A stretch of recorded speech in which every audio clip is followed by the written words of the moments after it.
7, 6,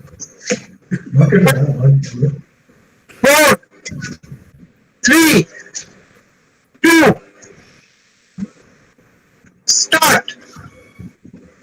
As Program Coordinator, I, Dr. Parthasarathi Guho, do extend a very warm welcome to all on the virtual platform of the national webinar being organized by the Internal Quality Assurance Cell, IQAC of Berhampore Girls College, on the solemn occasion of the observance of Platinum Jubilee on the 11th day of July 2020.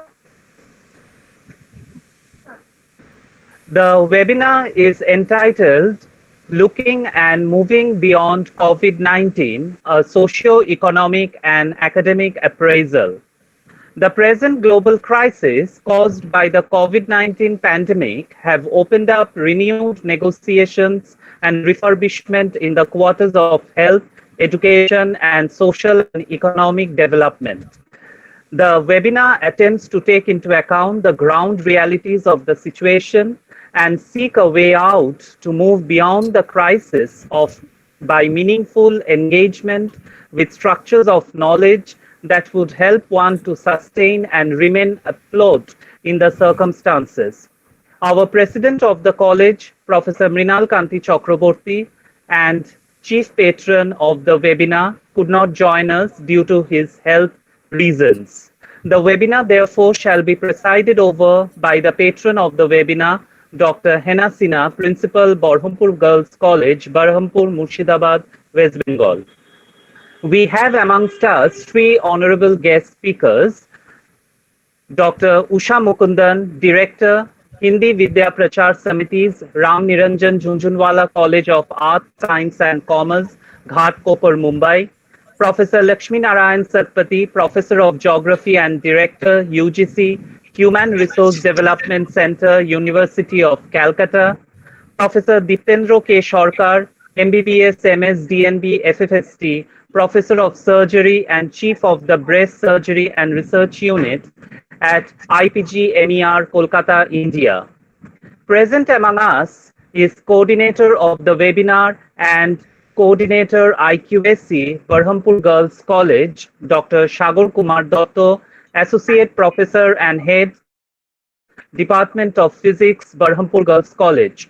Also present amongst us are college faculty and student participants from our college as well as different colleges of the districts and from West Bengal. I now request Principal, Berhampore Girls College, Dr. Hena Sinha, to deliver her welcome address and inaugural speech. Over to you, Dr. Hena Sinha, Principal.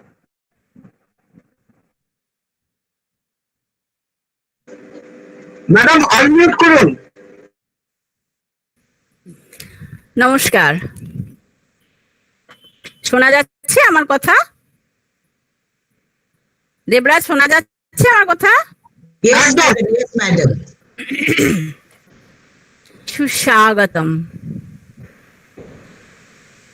শুভ অপরাহ্নের শুভেচ্ছা জানাচ্ছি সকলকে।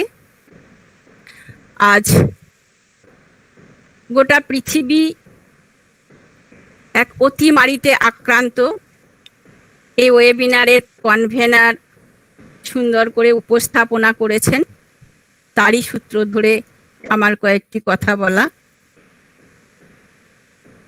প্রত্যেকে আমরা সেই অতিমারিজনিত পরিস্থিতির শিকার। চারিদিকে একটাই আতঙ্ক, কোভিড। লাফিয়ে লাফিয়ে বাড়ছে আক্রান্তের সংখ্যা। এই সময়ে আমাদের দেশ ভারতবর্ষে করোনা আক্রান্ত 8 লক্ষাধিক। আমরা দিশাহীন হয়ে পড়েছি, বুঝতে পারছি না এর শেষ কোথায়। আমাদের দেশে লকডাউন 1, 2, 3, 4 পর আনলক 1, 2 চলছে। আবার নতুন করে সংক্রমণ অতিমাত্রায় বৃদ্ধি পাওয়ায় কন্টেনমেন্ট জোনগুলি কঠোরভাবে লকডাউন হতে চলেছে বা হচ্ছে। করোনা আবহের প্রভাব আমাদের দেশ তথা সারা বিশ্বে আর্থসামাজিক কাঠামোর উপর ব্যাপকভাবে প্রভাব ফেলেছে। শিক্ষাক্ষেত্রগুলির অবস্থাও একই রকম। বোধহয় হারিয়ে যেতে চলেছে একটি গোটা শিক্ষাবর্ষ। ছাত্র, অভিভাবক ও শিক্ষকগণ চরম দুশ্চিন্তায় দিন কাটাচ্ছেন। সেজন্য করোনা পরিস্থিতিতে তাৎপর্যপূর্ণ আমাদের এই ওয়েবিনারের নির্বাচিত বিষয় looking and moving beyond COVID-19, a socio-economic and academic appraisal। প্রসঙ্গক্রমে বলে রাখি, এবছরটি আমাদের বহরমপুর গার্লস কলেজের ৭৫ বছরে পদার্পণের বছর। সারা বছর নানা অনুষ্ঠানের মধ্য দিয়ে উদযাপন করার কথা। কোভিড-19 এখানেও বিরাট আঘাত এনেছে। যাই হোক, বৎসরব্যাপী সমস্ত অনুষ্ঠানের সঙ্গে সংযুক্ত করা হয়েছে আজকের এই ওয়েবিনারটিকে। আমি বহরমপুর গার্লস কলেজের পক্ষ থেকে কৃতজ্ঞতা ও স্বাগত জানাচ্ছি আমাদের আজকের এই অনুষ্ঠানের 3 বিশিষ্ট সম্মাননীয় বক্তাকে, যারা স্বাচ্ছন্দ্যে সানন্দে আমাদের সম্মতি জানিয়েছেন, তাদের মূল্যবান সময় আমাদের জন্য দিয়েছেন, উপস্থিত হয়েছেন এই প্ল্যাটফর্মে। তাদের মধ্যে রয়েছেন ডক্টর উষা মুকুন্দন, ডিরেক্টর, হিন্দু বিদ্যা প্রচার সমিতি, রামনিরঞ্জন ঝুনঝুনওয়ালা কলেজ, মুম্বাই। তাকে আমি আন্তরিক স্বাগত জানাচ্ছি এবং তার প্রতি আমি যথেষ্ট কৃতজ্ঞ। প্রথম আলাপচারিতায় উনি আমায় বললেন ভাঙা ভাঙা বাংলায়, আমি বাংলাটা বুঝতে পারি কিন্তু ভালো বলতে পারি না, কিন্তু উনি আমার যত্ন নেওয়া শরীরের এবং ভালো থাকার কথাটা বাংলাতেই বলেছেন। আমি খুব খুশি। আমাদের এই সম্পর্ক আগামীতে আরো দৃঢ়তর হবে এই আশা রাখি। ধন্যবাদ। আমি স্বাগত জানাচ্ছি ডক্টর লক্ষ্মী নারায়ণ শতপথী মহাশয়কে। তিনি অনেক চেষ্টা করছেন ঢুকবার, এই মুহূর্তে ঢুকতে পারছেন না নেটওয়ার্ক প্রবলেমে বলে। তিনিও ফোন করা, আচ্ছা, আর তার পরিচয়টা একটু দিয়ে দিই। Doctor Lakshmi Narayan Satapathy, professor of geography and director UGC HRDC, university of Calcutta. তার সঙ্গে যখন কথা বলেছি তিনি সাগ্রহে রাজি হয়েছেন এবং যখন যা তাকে বলেছি তিনি সঙ্গে সঙ্গে সেই মতো আমাদের ব্যবস্থাপনা করে আমাদের সঙ্গে থেকেছেন এবং আজকে তার মূল্যবান বক্তৃতায় আমাদের সমৃদ্ধ করবেন। আমি আবারও তাকে কৃতজ্ঞতা জানাচ্ছি, এই অনুষ্ঠানে স্বাগত জানাচ্ছি। আমি স্বাগত জানাচ্ছি ডক্টর দীপ্তেন্দ্র কুমার সরকার মহাশয়কে, MS DNB FFST, Professor of Surgery and Chief of the Breast Surgery and Research Unit at IPGMER, Kolkata. ডাক্তারবাবু সাগ্রহে অত ব্যস্ততার মধ্যেও আমাদের সম্মতি দিয়েছেন এবং আজকের এই আপৎকালীন সময়েও উনি আমাদের মধ্যে উপস্থিত রয়েছেন এবং তার মূল্যবান বক্তৃতায় আমাদের আগামী দিনের পথ দেখাবেন। আমি আবারও তাকে কৃতজ্ঞতা জানাচ্ছি এবং এই অনুষ্ঠানে স্বাগত জানাচ্ছি। ধন্যবাদ ম্যাডাম। আমি স্বাগত জানাচ্ছি বিভিন্ন কলেজের অধ্যাপক এবং বিভিন্ন জায়গার থেকে জয়েন করা গবেষক এবং অন্যান্য কলেজের ছাত্রছাত্রীদের। তারা আমাদের এই প্ল্যাটফর্মে উপস্থিত হয়েছেন। এবং আমাদের এই ওয়েবিনারে অংশগ্রহণ করেছেন, আমি তাদের আন্তরিক স্বাগত জানাচ্ছি। স্বাগত জানাচ্ছি আমাদের বহরমপুর গার্লস কলেজ পরিবারের অধ্যাপক, শিক্ষাকর্মী এবং ছাত্রীদের, যদিও তারা আমাদের পরিবারের অন্তর্ভুক্ত। এই অনুষ্ঠানে আমি আবার সকলকে স্বাগত জানাচ্ছি। এই ওয়েবিনারের আয়োজক আইকিউএসির আহ্বায়ক সদস্য সকলকে আমার সঙ্গে পেয়েছি, সব সময় তারা আমার সঙ্গে আছেন। এই আয়োজনের গুরু দায়িত্ব তাদেরই। আর প্রযুক্তিগত সহায়তায় রয়েছেন আমাদেরই কলেজের তরুণ তুর্কি অধ্যাপক, অতি উৎসাহী ডক্টর দেবরাজ চক্রবর্তী, সে তো এই পরিবারেরই সবসময় স্বাগত। এছাড়াও প্রযুক্তিগত সহায়তায় রয়েছেন শ্রীযুক্ত শ্রীকান্ত বসাক। তিনি বাইরের মানুষ ছিলেন, কিন্তু হয়ে গেছেন আমাদের আত্মার সঙ্গে যুক্ত অর্থে পরমাত্মীয়। তাকেও আমি এই অনুষ্ঠানে স্বাগত জানাচ্ছি।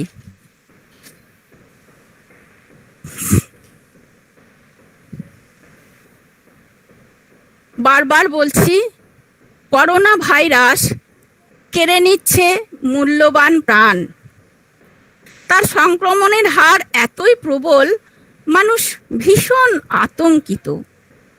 গৃহকোণে ঠাঁই নিতে বাধ্য হয়েছেন সমাজবদ্ধ মানুষ। হারিয়ে গেছে আমাদের জীবনের চেনা ছন্দ। প্রচুর মানুষ কাজ হারাচ্ছেন।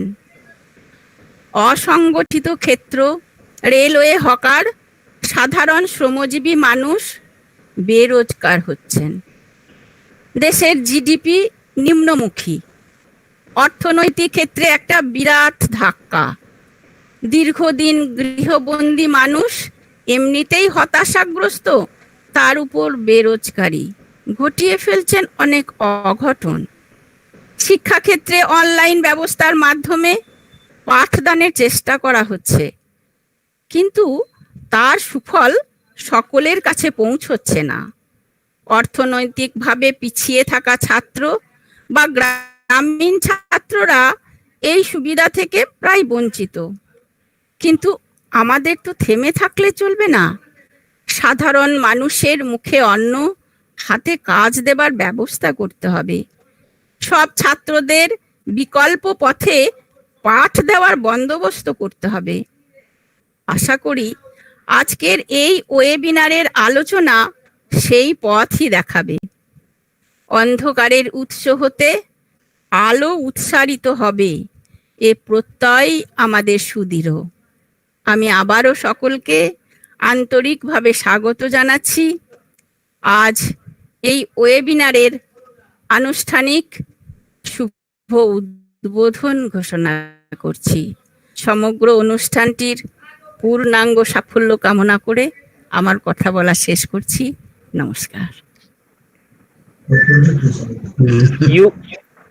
ইউটিউব লাইভে যারা দেখছেন পার্টিসিপেন্ট, আমি সবাইকে অনুরোধ করছি আপনারা ইউটিউব লাইভ চ্যাট বক্সটাকে শুধু কোয়েশ্চেন আনসারের জন্য রাখবেন। আপনাদের উপস্থিতি ওইখানে জানানো বাঞ্ছনীয় নয়। আপনারা পরে ফিডব্যাক লিংক একদম শেষে দেওয়া হবে, তখন আপনারা ফিডব্যাক দেবেন। আপনারা শুধু ইউটিউব লাইভ চ্যাট বক্সটাকে আপনাদের কোয়েশ্চেন আনসারের জন্য রাখুন, ওইখানে উপস্থিতি দিতে হবে না। Thank you, madam, for encouraging us by this wonderful speech.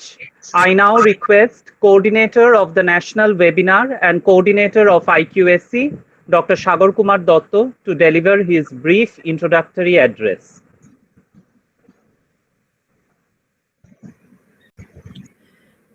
On behalf of IQAC, let me welcome all the participants.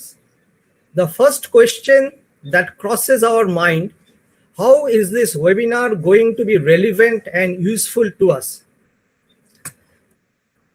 To answer that, for the last few months, one single thought that occupied all of us: are we going to survive this crisis? Well, as you are aware of the current situation, experts believe that with the present state of technological advancement, we are going to overcome this crisis very soon. Now comes the second part. What happens to our future in terms of education, our society, our health, and a lot of questions related with our well-being? For answering that, we are fortunate to have experts from different fields as our resource persons. We are grateful to them for spending their valuable time from their busy schedule. Some might argue that we are passing through a dead-end tunnel, but experts believe that we might soon see light at the end of the tunnel. Let us see the glass as half filled instead of half empty. There is a famous quote, "Nothing is permanent in this world, not even our troubles. This phase will certainly pass." So let us prepare for the future in every aspect, embracing the changes. We have great challenges and great opportunities in this extraordinary time. Let us make the best out of it. I would like to conclude my speech by thanking our principal, Dr. Hena Sinha, for being the driving force behind this webinar, Professor Mrinal Kanti Chakraborty, our governing body president, my colleagues, our respected resource persons, Dr. Usha Mukundan, Professor Laxmi Narayan Satpathy, Professor Deeptendra Sarkar, program coordinators for this webinar, Dr. Khaibar Ali Mia, Dr. Partha Sarathi Guho, and Dr. Debraj Chakraborty, and above all, our students for making this webinar a success. Thank you.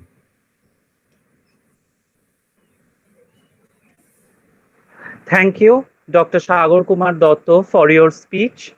Our first resource person is Dr. Usha Mukundan, Director, HVPS Ramniranjan Jhunjhunwala College, Ghatkopar, Mumbai.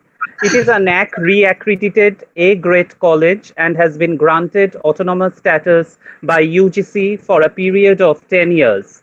Quite significantly, RJ College of Arts, Science and Commerce was established as one of the local chapter of SWAM NPTEL on 9th June 2020, a project of MHRD initiated by 7 Indian Institutes of Technology along with Indian Institute of Science, Bangalore in 2003 to provide quality education to anyone interested in learning from the IITs.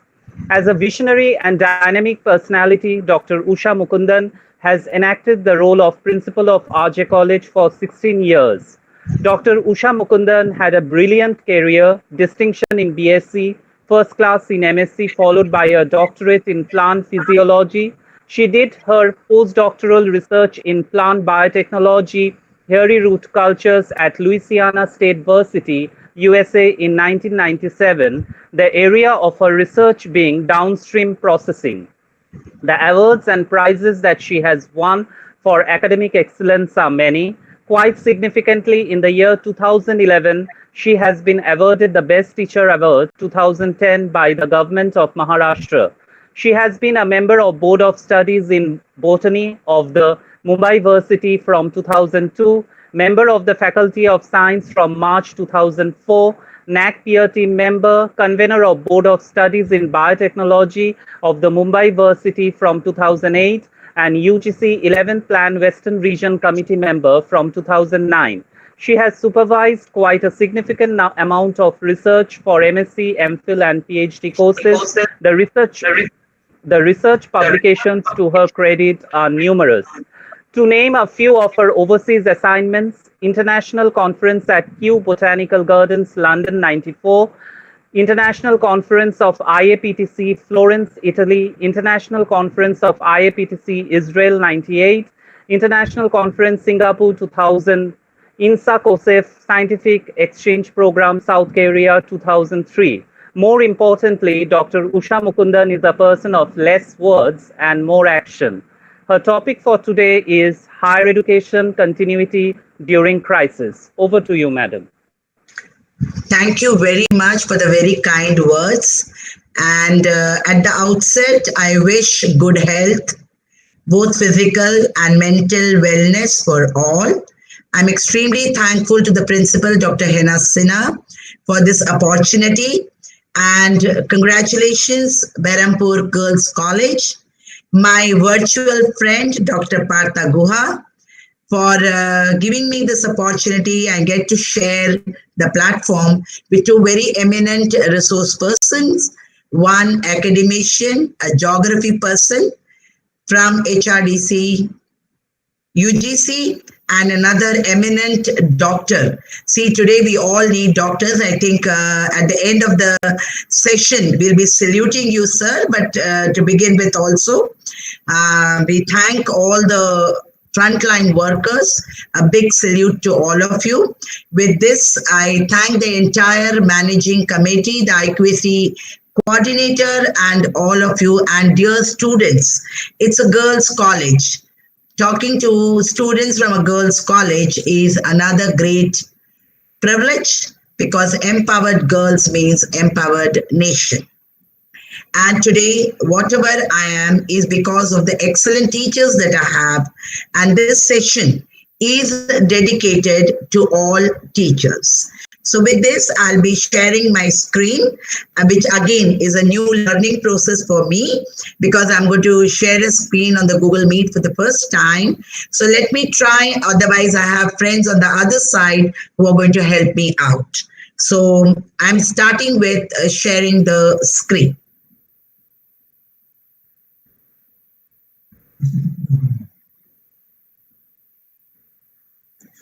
All right. So my screen is visible. Can anybody respond? No, madam, not yet. Not yet? Not yet. Okay. All right.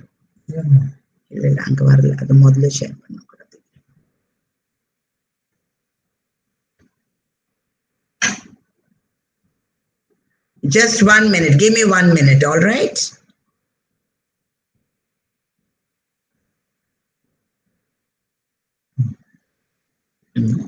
उसका screen आ रहा है and 1 minute. PPT, yeah. Can you see? Not yet. Not yet. Wait, I'll wait. Just a minute, huh? Sure.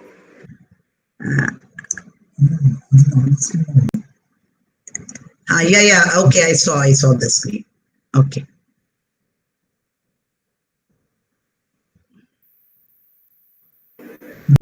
Yeah.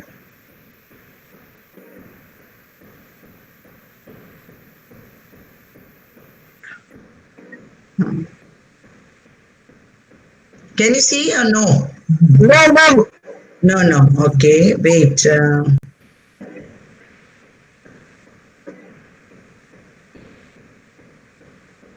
Yeah, ma'am. It's okay. Fine. Okay, fine.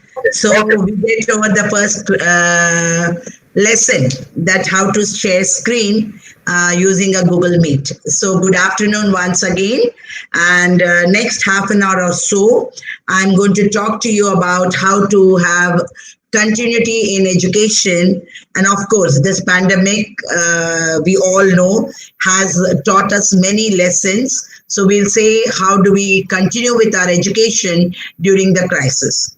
So I have divided my talk into two parts. The initial part is a little bit regarding the pandemic, a little bit, not much, because I think now everyone, with so much of internet and media and information being available, all of you know. Having said that, this preamble is required because I'm going to continue connect my talk with what I'm going to say in the beginning. Now, this coronavirus, as all of you know, is called a coronavirus because of the beautiful, or rather, I say beautiful because it has developed a very unique survival capacity, having an array of proteins which forms a crown. See, it's not a new virus. If you look at the textbooks, they've already mentioned. In fact, when it newly emerged in our country, I looked at the 12th standard textbook and they did refer about coronavirus. So it belongs to the family of viruses which cause the common cold. But this virus has more than one capability to survive in many regions. Now, as you can see, I come from this part of our country, which is shown in a very dark color here, indicating that it is a hot spot, or Maharashtra is one of the states which has maximum infection. That means because it is very densely populated. You should, I think all of you, even though you say that Mumbai is a dream city, it has a flip side. People stay in very small houses, 10 by 10, and in that there are families as many as 10. So you know that social distancing, it is good to advise, but whether practically it is possible or not. Now, the first thing is, as a teacher, we all have to create a lot of awareness for our learners, for our neighbors, and for all the people in the society. I often think there are some states, even though they had a great surgeons in the beginning, but they did very well, one being Kerala. And why do you think Kerala really did very well is because they have almost 100% literacy.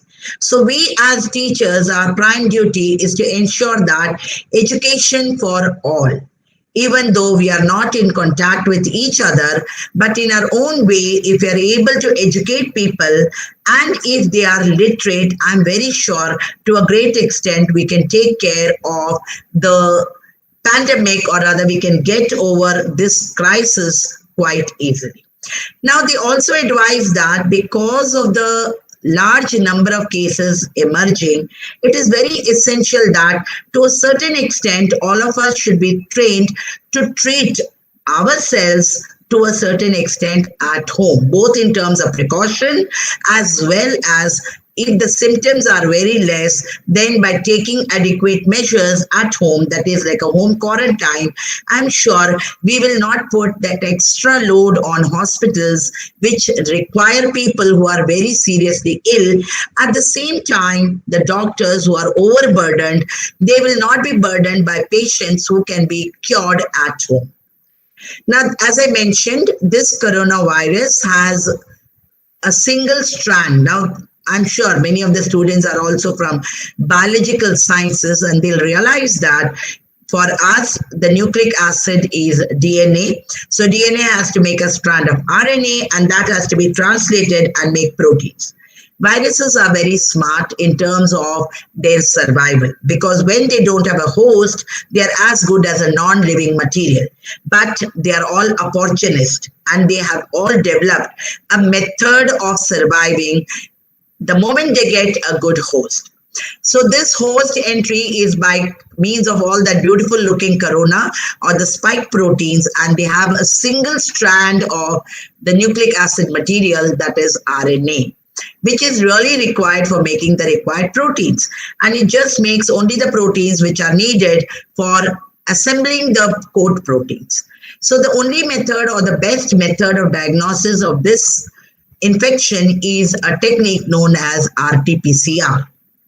I'm going to correlate this when I'm talking about the various opportunities which have opened up as a result of this pandemic. So there is you cannot do it with a blood test, but you require a swab, either a nostril or a throat swab, because they are infecting the cells, and then you have to extract RNA and do an RT-PCR to extrapolate or amplify that RNA, and then it is detected. Now, what is the new normal? The new normal is you're encouraging hand wash. It is not that we were not knowing hand washing. In India, to wash hand before you go take dinner or lunch is absolutely essential. Whenever you come from outside, so your tradition, what does it teach? That you must be very clean. Personal hygiene is the first step to wellness. Then mask. Why you need a mask? It is not because you are only protecting yourself, you're also protecting others, because if you sneeze or if you have a cough, then you're not going to liberate those droplets in air. So please, please, please advise everyone, whenever they go outside, they must wear a proper mask which will cover their mouth and nose properly. Social distancing, that means to remain away from each other. Once again, we salute each other by a namaste. And hand wash doesn't need only a sanitizer. You need a good soap, because the soap contains surfactants which will dissolve the lipid and the proteins which are present on the membrane, especially the lipid portion. So the virus is rendered defenseless. Now, what was the best way of containing the pandemic was to put the entire country in lockdown. See, India is the most populous country. And if we did not go into lockdown, we would have had many, many cases coming up and it would be overwhelming. Our hospitals are really not prepared for that. So the best solution that the government felt was to have a lockdown. Even though there was lockdown, because people did not maintain much of the discipline, or because they did not care much about the rules and regulations, you still have cases coming up in a very, very rapid manner. But this lockdown took care of the lives, but it had a very bad effect on the economy of the country. There is no single industry which has not been affected because of the lockdown. You name any industry, it has taken a brunt of this entire lockdown process.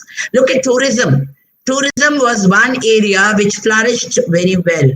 Based on tourism, there are so many hotels which are depending on the tourism industry. There are transport people, the airlines, each and every industry, and the result is layoff or people losing jobs. But I think being in India, we should be very thankful to the government that it did take care of all of us like small children, and in their own way, they did provide with whatever little they could do at this time of crisis. Now, let us see how people have moved. See, initially, there was a very big shock. When we came over the shock, we started thinking, how do we recover after this entire shock? And we all realized that the crisis is not going to end so soon. This virus is going to remain with us for quite some time. So what do we do then? So let us look at the new industries which have emerged. So there are industries which have started manufacturing ventilators. Earlier, you require a ventilator only for people who are almost like it is where you put them up on a life support so that they can revive or their life will be extended. So ventilators are normally availed only at the last stage, or unless and until somebody has a bypass surgery or some type of surgery where ventilator support is needed. So ventilators are not the ones which each and every hospital will have in many numbers. So therefore, with this infection coming in, suddenly we realize that there is a very urgent need of large number of ventilators. So Atmanirbhar Bharat, or to make in India, got a new momentum, and there was a lot of manufacturing of ventilators within our country, which provided for the much needed boost to economy, and which also provided the much needed job to people who were jobless. Now, people also diversified. What did they do? They started manufacturing masks, which again are needed in large number. As you can see, there are self-help group, women being employed into these mask manufacturing units, and you need masks which are produced in large number. Then these handheld thermometers, which are thermosensors, which are absolutely essential. Now, even housing societies, they've advised that you must have as a society these thermometers, oximeters. They are made essential. If you have somebody coming inside the premises, you have to check these. Now, when the good times come or the colleges reopen, these things will become the new essentials. Then you have the diagnostic kits. So there is a very big industry which has emerged as a result of this COVID. That is the industry of diagnosis and the diagnostic industry. Initially, the government labs were doing the testing, but they realized very soon, that with the numbers increasing every day, the government labs will not be able to do it in the required speed. So they allowed the private partners to come in. But the good side is they also ensured that the cost does not become skyrocketing. Then you have networking. Now, each and every, we did a small survey in our own college, and to give you a little bit idea, as I mentioned, Mumbai is not only a dream city in terms of being a dream city, but it also has its own unique challenges. Our college caters to about 80% of the students come from very, very marginalized section of the society, and they are children who are all from the unorganized sector. As you know, the unorganized sector has also taken a very big beating as a result of this COVID infection. Now, what do I mean by the unorganized sector? I'm sure all of you enjoy, I think it's called puchka, right? We call it the pani puri here, then bel puri, pani puri, all the street vendors. Then you have those who sell items like slippers or clothes on the street. There are many hawkers. Then these auto rickshaw drivers, which is the main mode of transport. All these are all in the unorganized sector. And this entire unorganized sector was totally shut down. So as a result of that, these children, they really did not even have some money to buy food. There were many organizations which rose to the occasion and provided them with dry ration, food, and other help. But they all realized that one thing they need at this time of crisis is connectivity. So internet service provider and internet is another area which saw a very big boost. And when we took the survey, we found that almost 95% of the children did have some type of connectivity or some type of arrangement due to which they could be connected with us online. Then, as I said, the new businesses which have taken up are all these personal protective equipment. We never thought that we'll need a kit, and especially the frontline workers, and now those who are doing air traveling or those who are into delivery like Amazon or any food delivery organizations, they are also ensuring that their workforce are not a reason for contaminating the population. Then all the movie industry, they were also shut. They cannot be performing. Because of social distancing and because of lockdown, there was absolutely no shooting taking place. And as you can see on the television, they are all showing the rerun. But then they realize they cannot survive because one common thing, we all need money to buy food material, to buy the basic requirements, to buy medicine. So movie streaming, so they have started putting their movies on Netflix, Amazon, etc. So this is another industry which has again revived, and they have learned from the lessons of this pandemic. Now let us see what changes have made and how the advertising world has reacted. So you can see, look at the Paytm. They've made very nice mask, and then you can see the advertisement where they say, "Oh, mere neighbor ke liye agar mujhe dawai lana hai, if I have to bring a medicine for my neighbor, I can pay through Paytm." You can pay anything like your insurance plan. So there is no need to go and pay even your bank, your internet banking. So they have found their own way of advertising. I very much like this Amul advertisement, that little girl in polka dots, and they come up with anything recent, they will come up with a very nice advertising. And look at the very cute way of advertising to wash your hand. Say, better safe than sorry, Amul always safe. So it also conveys that you must eat Amul butter and you must have Amul for your good health. Now look at the way the entire, what you can say, the hospitals. See, because hospitals were rapidly becoming hotspots for COVID, because hospitals have also to take care of other patients like those who have heart problem or kidney or other ailments, they require hospitalization. And if their hospitals are becoming hotspots, then they cannot be calling these patients inside. I came up with this very nice article, or rather a newspaper thing. Look at them, what they have said. Doctors trained in virtual calls, patients in uploading report. Now, private hospitals are also a business sector. So they have come up with a menu card where at home you get service. You are provided with a kit, like you are given a thermometer, you are given that oximeter, then you are given mask, hand sanitizer, and your temperature you can monitor. And if you have any symptom, there is a nurse who is always available on call. And looking at your oxygen concentration, they can also advise you whether you require hospitalization or not. So what I'm trying to say is, look at the way all industries are undergoing a transformation. And government has taken several initiatives. Arogya Setu, which immediately warns you if there's somebody around you who is infected. Then your Swachh Bharat Abhiyan, which has a more meaning now, that because if you're going to be clean, hygienic, definitely there'll be no infection, whether it is corona or otherwise. And then they have a tagline, Banega Swasth Bharat. But I will be talking a little bit more on Atmanirbhar Bharat, where every individual should think of being Atmanirbhar, whether they become an entrepreneur or otherwise, they are waiting or going to the next class. Now let's see how we have responded. So we have been able, in a way it's good, we have all responded by having many webinars.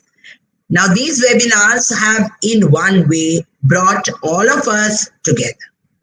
We have joined hands, we have collaborated with each other. And because of this connectivity, we have been able to bring people across the globe and expose our student and ourselves to new information and how they are doing things differently. So that is how this was the first response. The moment it became April, mid-April, we all realized that this pandemic is not going away very soon. But remember, we are also going to be a part of the history. Because after 100 years, and there is a very big pandemic, there were other pandemics, but those pandemics were not to this extent. But this coronavirus has taught us life learning lessons. So webinars were the way forward, but then we have to go beyond the webinar. So let's see what we will be doing and how we can do. So there are many online courses. I'll be talking about it a little later when I come to about curriculum enrichment. So these are many online platforms which are available, and some of them, if you want a certificate, are paid. So I'm going to tell a little more about it a little later. Our own UGC has some very good material available both in the form of Swayam platform and in the form of a postgraduate PG Pathshala. Then NPTEL provides with many online certification exams which are offered by different IITs. So recently, now in July, an entire new session will start, and these are very good courses which we can avail of. Now, in any institution of higher education or in school, who is the change maker? Who is the one who will be helping us, or transformation facilitator? Who is a crisis manager in an institution? And I see only one answer, which I gave with a very big smile. I love this smile emoji. Because even when we were students, I and my friend, I'll just share a little story. We always had a smile badge on us, and we had a key holder, which had a smile, and our backpack had many stickers of smile. And now you have seen on WhatsApp, you have different types of smile. At that time, it was a simple smile. So whoever designed the smiley, I give all credit to that person, and I acknowledge using it today. So a teacher, why a teacher? Because for a student, the first person whom they come in contact, the moment they enter the school, is the teacher. The first person from where they learn the alphabets or they learn the mannerism is the teacher. And even in the college, whether the students say something about us or they remark, having said that, they always look forward to the teacher. They try to emulate their favorite teacher. Each one of them has a role model, and that role model is a teacher. So the position of a teacher in higher education becomes very, very, very important. Some people say that, oh, we remember only our school teachers. But I will not believe in that, because as I said in the beginning, my entire life changed because of my college teacher. So whatever I am today is my college teacher, my botany teacher, who gave a shape. That teacher never told me do this or do that, but the way he taught gave me a lesson. Oh my God, I have to listen to this teacher, even if it is 4 hours or 5 hours. So a teacher is the person who is the most important person. Now from March 16th, I don't know what the scenario is in other part of our country. From March 16th, we are all under what is known as work from home. Now work from home need not be translated as work for home, because now no one is coming. See, when you're going to work, you used to finish all your household tasks, whether it is cleaning, cooking, everything, and then go to work. But work from home has become that the entire day you start occupying in these household work. So my suggestion to everyone, or for that matter, what I do is I put a timetable for myself and I say, well, if I was working, this is how I would be doing. So if you look at an IT personnel, I really pity them sometimes, because for work from home is actually meaning extended work, because they're not working for 8 hours. Sometimes their work is 10, 12, which is also not very fair. Now this time, all teachers should get involved in curriculum design. Now you may wonder, oh, as an affiliated college, we don't have much choice. No. You can enrich your curriculum. You can think about including, I'll tell some examples a little later as to what you can do so that your curriculum becomes more robust. Now here, curriculum doesn't mean only syllabus. Curriculum means your delivery, how you're going to do it. It's also going to be how you're going to map, how you're going to analyze whether your learner has indeed learned or not, and what type of learner you're having, what is the requirement of your learner. So if I'm going to deliver something which is not relevant, say a Berhampore college, girls college has a requirement where the girl students are interested in some skill sets, but I'm teaching them something else, then it will not be very relevant. So everything here, even though it's mentioned textbook around that various things, I would say everything should be learner centric. My learner should feel that they had a very good campus experience even when sitting at home. Now, as I mentioned, when I showed you about the various MOOCs or Coursera provides with excellent online material and courses which are recognized and which are available from very elite universities. See, if I think of having a degree from MIT, or if I'm thinking of having it from Stanford, Harvard, John Hopkins, I don't think I can really afford, because the tuition is very high. But if I'm going to get all those same certification by sitting in my Mumbai small house, I'm sure I should take care of that opportunity.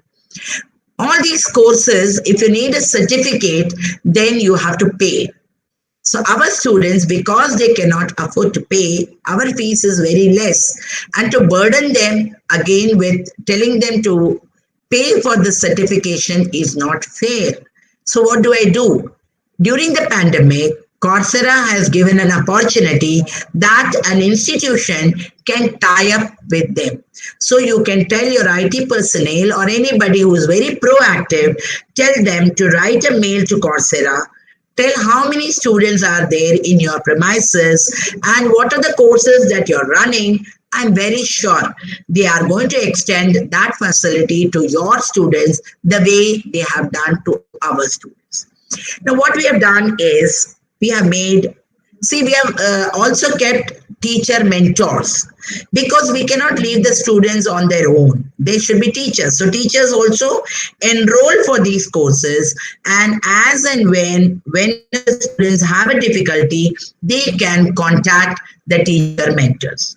So as a result, we have told them one course which is relevant to their course subject that they are studying, and one course they can take whatever they like. Say they can take communication you can make for all students, because many of our students, maybe your students are more versatile or they are well versed in speaking Bangla, but English is an international language, so they should know English. So our students are more proficient in speaking in Marathi or in Hindi. So for them, we have told them to speak or rather learn English speaking, communication, writing, leadership.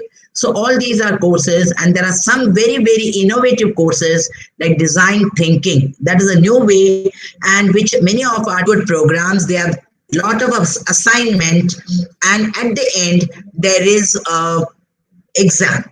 So you can talk or you can tell your university, and if you're autonomous, then you can also do credit transfer by getting a signal from your board of studies. However, again, there should be teacher mentors. We cannot leave students on their own because the students may not be able to understand their mode of delivery because they are used to our method. We talk in very simple language, or we give information in the manner that our children can understand. So every course should have some mentors. So you need a teacher as a hand-holding person, and that teacher should ensure they should not hold the hand tightly. They should only allow or help the students so that they can sail through this entire process effectively. So faculty mentoring is the take-home message that I would like to give from this slide. Second important, I would say, go and tell the students to Google and find out if there are opportunities for online internships for students. Because even if they get an internship which may not pay today, but if they do very well, then I'm very sure they will start earning some money, because manpower is also required to accomplish or to complete a task, especially if it is through IT. So IT based anything, any technology which will be in a transforming stage will require manpower, and our children are very tech savvy, so they are very good, so they can explore for opportunities for online internship. Now please keep taking feedbacks from the students, because these feedbacks keep you on your toes and it will tell you how do you move forward. Now, this pandemic has also taught us many, many things. It has taught us how to value human beings. Even though, see, when we are near each other, people are on WhatsApp or they don't talk to each other. But now it has made us realize that human beings have to be near each other. So you can develop some short-term value-added courses. For that, you don't need any permission from the university. Your own small committee can be made. You can teach them professional ethics by storytelling. I'll come to that a little later.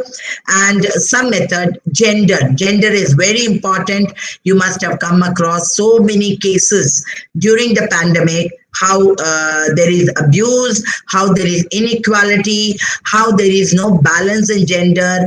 And this sensitivity you can definitely bring during through these curriculum enrichment programs. Then our entire, why we are seeing this is because of our abuse of nature. We didn't take care of the nature. And I'm very sure, being in West Bengal, you had a very bad disaster in the form of the cyclone. We had one cyclone in Maharashtra, but the severity of the cyclone was in very much in West Bengal. All my heart goes out to the families who are affected. But we don't prepare our students, or we don't prepare anyone for disasters. We only rise whenever there is a disaster. And the same thing happened during the pandemic. Even though it was occurring in China, we thought, oh, it's in China, maybe nothing is going to happen to us. So Ebola was in Africa, it didn't come here, and we relaxed, and look where we are today. So more than disaster management, what we need today is disaster preparedness. Then we need crisis management, mental and physical wellness. See, lockdown can be very taxing mentally. Are we preparing ourselves and our family and the students for mental wellness? Because we have to reassure that these days are also going to pass, but we cannot be just brooding over it. We have to think about new ways of entertaining ourselves, new ways of exercising, new ways of being fit, and new ways how we can move forward. And that who can do is only a teacher. So teachers can involve the students in collecting case studies of earlier pandemics. There are very nice stories which are available on infectious diseases, how people tackled, what happened at that time, and how differently we are doing these days. And then the data which is available. The future is only of data management. The data which is available, if students could be given projects. So you can restrict to your region, or because things are available on the internet, they could be studying data, and they can also be taught how to interpret this data, or there are people who will require this data, and that data can be provided. Of course, all these things should be done very ethically, and there are ethics involved whenever you have data usage. Then you can have some interesting case studies of success stories. You had some very innovative ideas. You had reverse migration, but then people had ways that they found out how to travel when they were not allowed to travel in buses or other modes. They designed their own cart, or they designed their own method of transport. Now, in an institution, I would say the quality of an institution is reflected by the teacher. So teachers' quality is not based on the long list of qualifications they have. It is based on the way they are with their students, the mentoring that they do for the students. So a teacher has to be a lifelong learner, and that makes, according to me, the best teacher. Because if a teacher is ready to change, automatically they will teach their learners that change is the only thing which is permanent. And then once you do that, it becomes infectious. During this era, all of us have to be digitally very proficient. If I'm of a certain age, I cannot say that I will not be able to do it, because maybe when my pension comes, everything is going to be online. I have to be proficient in, or I have to be I can say I have to be trained in all these online platforms so that I can do it myself and not depend on somebody else. I should be able to communicate very effectively in limited words. And when you're doing online teaching, the attention of student becomes very important.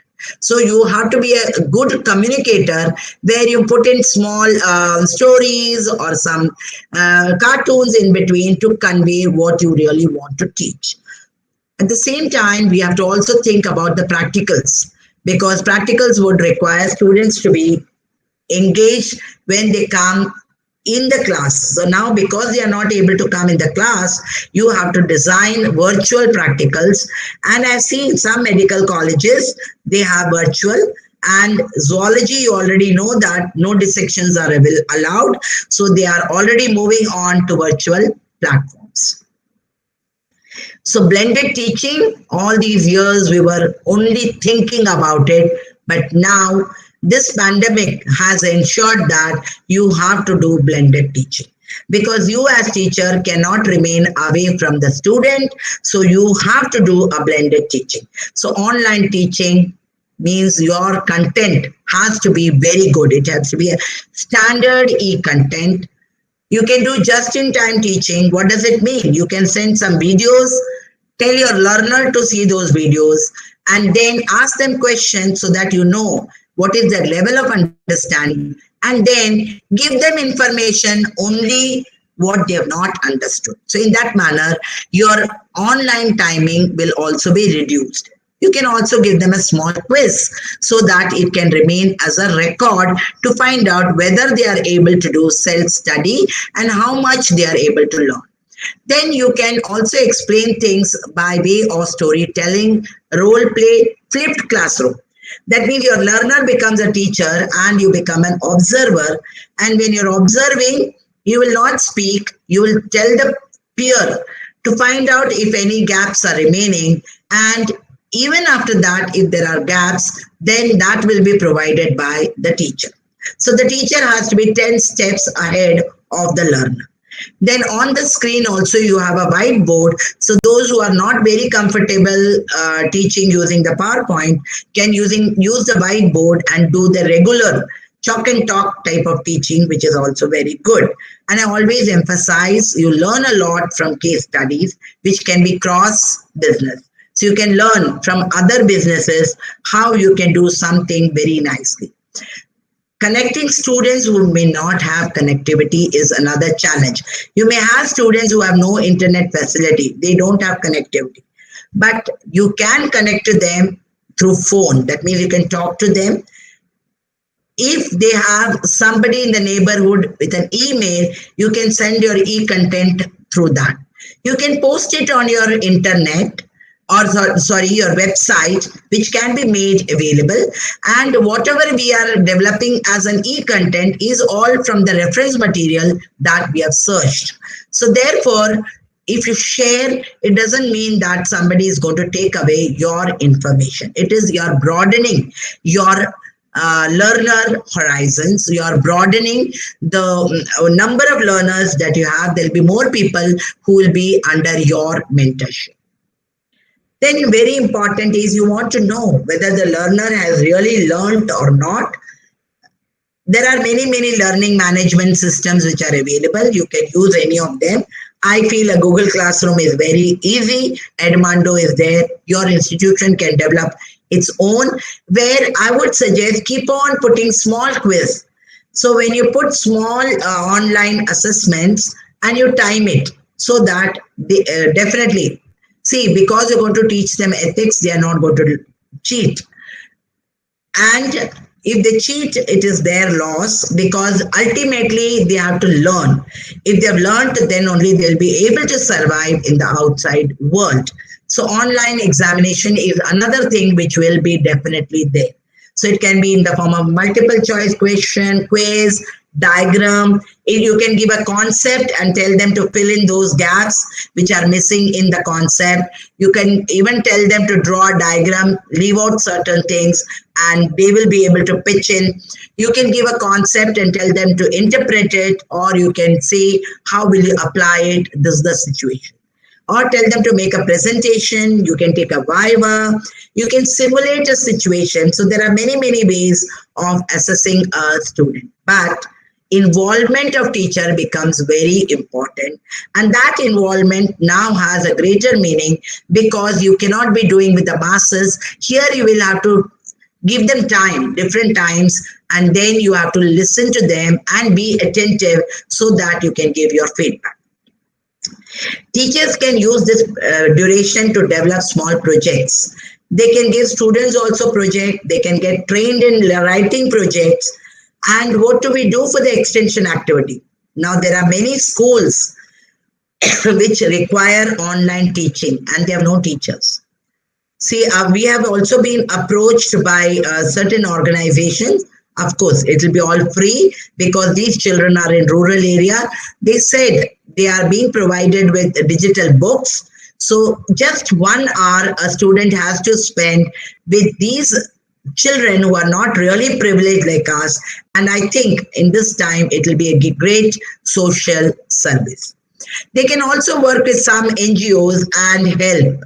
They can also educate online, and now children are very good in social media. So they can make their own jingles, or they can make small videos where they will tell about good eating habits, full of antioxidants, immune boosters, alternatives to plastic, no plastic. And now we have another very big concern about the waste, that is plastic, cloth, PPE, how they can be reduced and how they should be disposed.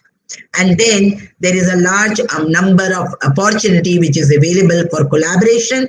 The way today we are meeting from Mumbai to West Bengal, and this collaboration can go ahead. You may have your own strength, I have my own strength. With together we become with double strength. So we add on to strength. So that is how we move forward. Now your infrastructure has a new meaning. I used to always be concerned that Mumbai space is a constraint. But now all the rooms are empty, classrooms are empty, children are not coming. Now all that I feel, so many rooms are of no use, because here physical infrastructure has been taken over by totally remote or virtual infrastructure. So I need very good connectivity, I need IT infrastructure. So managements have to rethink how they can provide with this type of facility to at least to the teachers, so that they can become good teachers. So learning management systems have to be established. Ebooks, Springer has given more than almost lakh of books which can be downloaded for free. So you can have your own e-library with you if you have a good computer at home. Then e-journals, then remote access, virtual classroom, virtual laboratories, and arrangement of when things return to normalcy. Also, it is going to be a new normal. That means you will not be able to have a crowded classroom. Whatever you have, you may have to split them in many, many batches, and your infrastructure should be such that it will take care of all the infection which may occur. So sanitizing, cleanliness, hygiene, all these have to be ensured. And in case there is an emergency, you must have an oxygen maker or some type of facility so that children or staff are transported to the nearby health center. So when I say that student support and progression, mentoring is one very more than your teaching. I think mentoring is very, very important. Teachers do have their own WhatsApp group. They do send messages, but these are very often messages of any assignment or any task to be completed. But I think the time has come. You must connect to your students, talk to them. If they need you, 1 minute of your talk can prevent a student from taking an extreme step. So very often they say that whenever someone commits a suicide, it is a very momentous feeling. And if we can avert that, I think one life can be saved. And very often a student looks at a teacher for that mentoring. So teachers have to give time, and they must talk. They must be very sympathetic, very empathetic to their learner. Then counseling, if they feel depressed, then we have to do that pep talk, tell them how they can go about, how they can come over this period. And I'm very sure we all know that this is going away. But sometimes the days feel that that day is never ending. So you have to end that day on a good note for your student. You have to create awareness about their career progression, because they're also worried about jobs being lost. So you have to tell about careers which are available, arrange for talks which will tell them about career opportunities which are available. And how do we conduct all the co-curricular, extracurricular activities? Everything online. You can have competitions online, which many of the institutions have already started.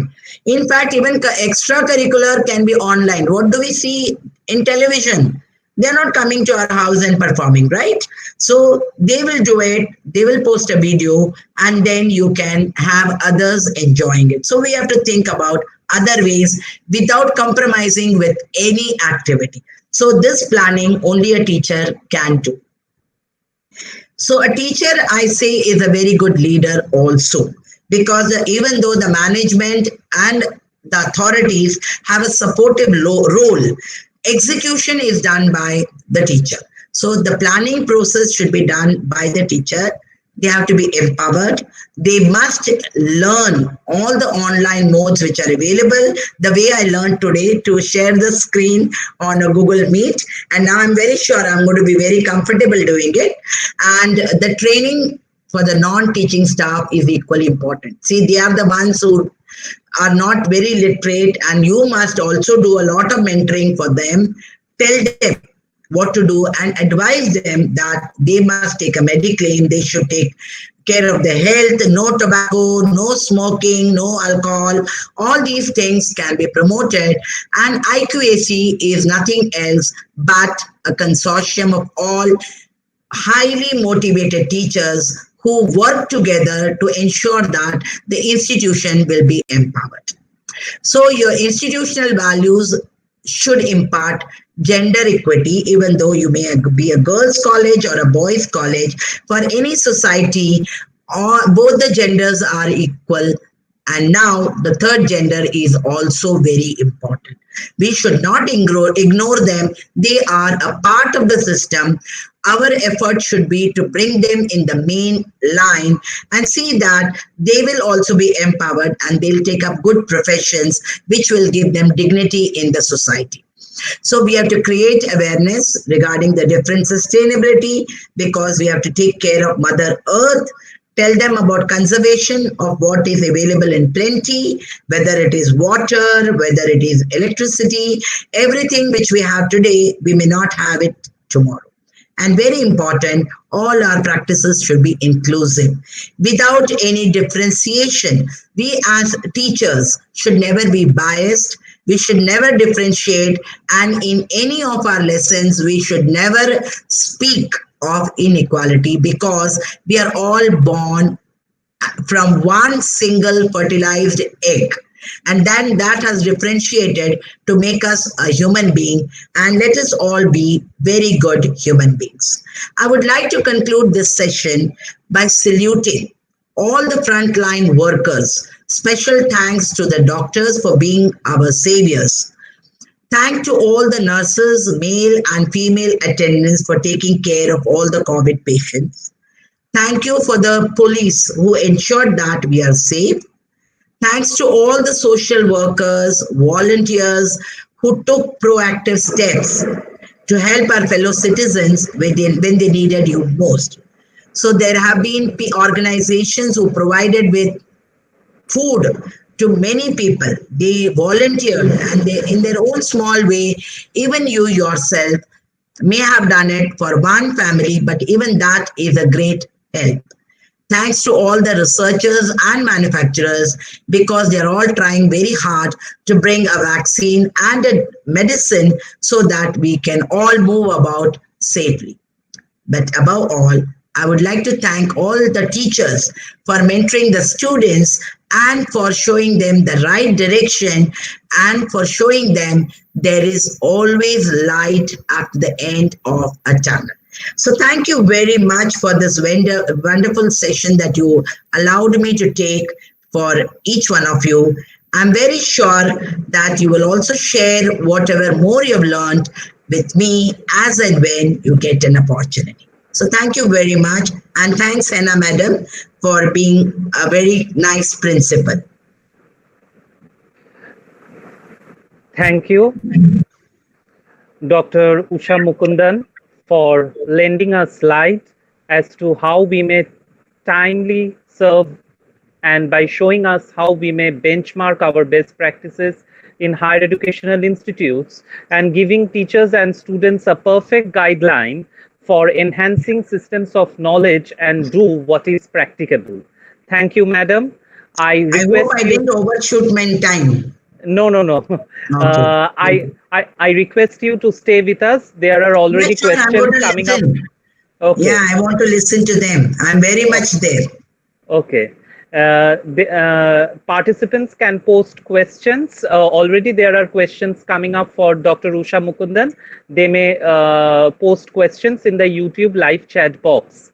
Now, Our next resource person is a well-known and distinguished academician, Professor Laxmi Narayan Sethi, Professor of Geography and Director UGC HRDC University of Calcutta, a university that continues to be among the top 10 universities in the country according to the NIRF Rankings 2020 released by the HRD Ministry, Government of India. Climatology, geomorphology, hydrology, and quantitative geography, Professor Laxmi Narayan Sethi has been enacting the role of a supervisor in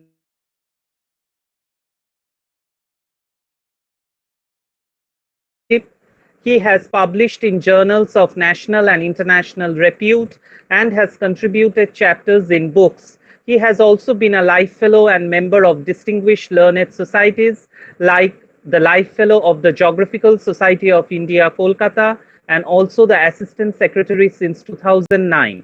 Professor Laxmi Narayan Sethi has delivered more than 45 invited lectures in regional, national, and international seminars, conferences, workshops, and FDPs organized by various colleges, universities, and HEIs in India.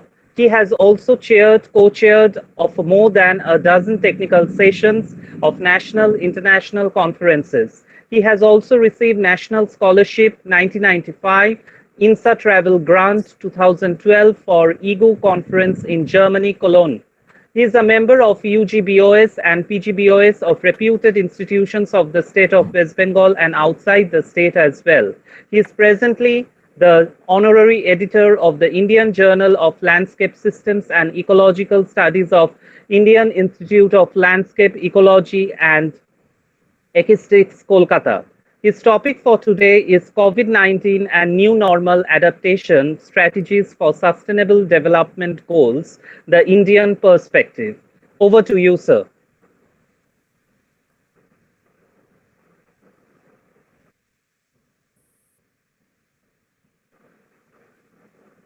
Sir, can you please unmute yourself? Yes, I have unmuted. Okay. Can you hear me? Yes, sir, we can hear, but little louder, if you can. A little louder, sir. Okay. So I am sharing my screen. Can you share? Can you see it? Yes. It is coming, I think. Is it there? No, sir. Okay, so let me share once again.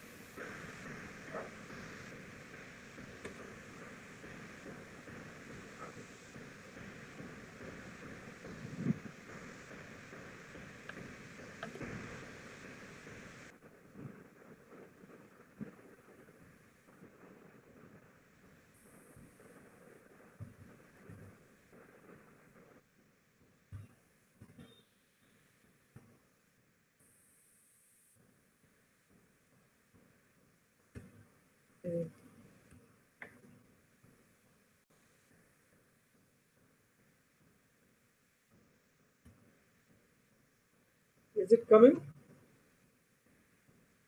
Is it coming? Yeah, I think so. It is coming. Good evening, Madam Principal, all the faculty members of Berhampore Girls College, and my predecessor speaker, Professor Usha Mukundan. She has quite elaborately described almost all the issues concerning the COVID-19 and where we are standing, and also as academics, what should we do. So let me share my screen. It is coming. Can you see it? No, sir. But I think you should allow it. You should allow No, it. sir. You have to operate it, sir. Oh, You just stop presenting, then re-enter the screen. okay, I am re-entering. Present now. Your Yeah, entire, present now. your entire screen. Yeah. and then clicking on the box, then share. And your voice is not clear enough, sir. Little louder. So now can you hear me?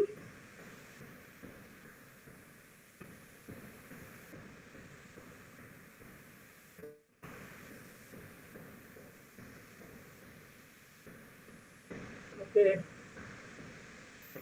Some problem, I don't know why. Yeah, it is. Okay, sir. Yeah, coming. Is it okay? Okay, sir. Okay.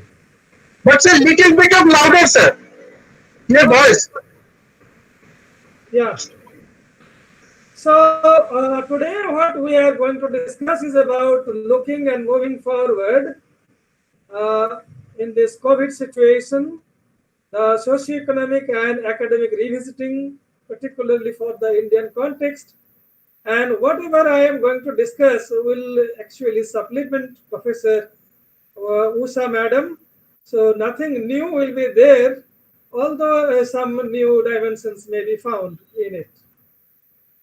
So the context is very clear till date that for the last about 6 months, sometime or other, the global population of more than 7 billion, we have to remain confined to some extent or other. And this COVID has a cascading effect on the society, economy, and polity throughout the world. So whether the corona vaccine will come or not, it is not clear right now. But it is very evident that whatever changes the world would experience some 20-30 years after, it is now we are experiencing and we are very much using it. The technology that in the virtual world we are using it right now, perhaps some 20-30 years after now, these could be the normal. So whatever we are talking about, the new normal today is basically a future normal, and we have to adapt these very quite early. And in the name of the social norms, actually whatever we are talking about, the social distancing is not the social distancing. We are very much connected to each other through different media, but physical distancing to avoid mass gathering is the very important issue of these days to prevent the infection. And from the transport-based development agenda, now we are entering in a new phase of communication-based development environment. So the physical infrastructure that we used to have in terms of transport, the industries, the many other human activities, and in our healthcare systems and the education, many where this physical infrastructure types will definitely change. And we are more increasingly going deeper into the ever-expanding virtual world, which has already started with the invention of computer technology, followed by information communication technology. So earlier, the economic growth and human development were mainly fueled by various types of energy sources, but right now, it is the data and information they are going to take bigger role in future. Now let us have a relook into the industrial revolutions. Because the human progress, the civilizations are very much linked to the industrial revolutions. And whatever curricula we have designed, whatever the social issues come forward in the labor sector and engagements in the productive employments, and also the art and culture, even the politics of favor, fear, antagonism, protagonism, and everything, they are very much related to the industrial revolutions. Basically, the industrial revolutions are the key for the progress of the civilization. So the first industrial revolution that took place in the 1718s, the driving force was definitely water and steam. So mechanization in the production system was possible, and with the voluminous production system, there was the imperialism for the market. Then electric power for mass production and consumption, followed by the electronics and information technology, so automation in the production systems, and now the 4.0 industrial revolution we are entering, and in some parts of the world we have already entered. And definitely the global society, they are going to have a different look to this 4.0 industrial revolution, where digitalization is the key to most of the human activities. And with the progress of civilization, with the industrial revolutions, you know that there are certain waves of innovations. And accordingly, the curriculum transitions took place throughout the world, and all the universities, the innovations were very much to back the industrial revolution and to connect the social revolutions. This curriculum, actually, whatever the teacher's role, the researcher's role, is just to connect the social activities and give our intellectual inputs in them, so that our products, our students are our products, they are eligible, they find some engagements in the productive way in the industries or in the social activities. So there are so many sectors in the economy where they should find some kind of opportunity to be absorbed and to be quite good in their innovative ideas, either in social science, physical sciences, commerce, technologies, or engineering, wherever. Because the successive changes in the waves of innovations are leading us to somewhere where we can live in a better way. So the primary motto of human civilization is to live harmoniously and in a better way. So in that sense, the waves of innovations are very much required, and accordingly we have to design our curriculum. And if we find that some of the curriculum, they are redundant, we must throw them to the dustbins. Again, the human population growth is very important with the technology that has become possible. This is at one side good, and at another side it is bad also. So a balance in the human population with the natural environment had to be the desirable one, but the technology has given us the different types of tools, techniques, and healthcare systems, so that the morbidity has come down and food security has increased, and therefore the industrial revolutions are very much linked to the growth in world population. And also the cities and urban populations are growing in a leaps and bounds, and therefore the demands in the urban societies are very much different from the rural societies. And the rural societies are supplying the resources to the urban societies, and urban societies are the centers of innovations, and they are giving the intellectual inputs to the rural societies. But at the same time, the urban societies are also producing huge environmental burdens, and everyone in the, even in the rural societies or in the urban societies, they are facing the troubles.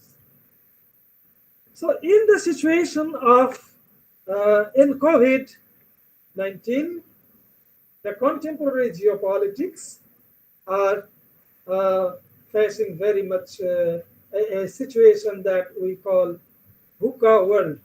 It is the volatile, uncertain, complex, and ambiguous world.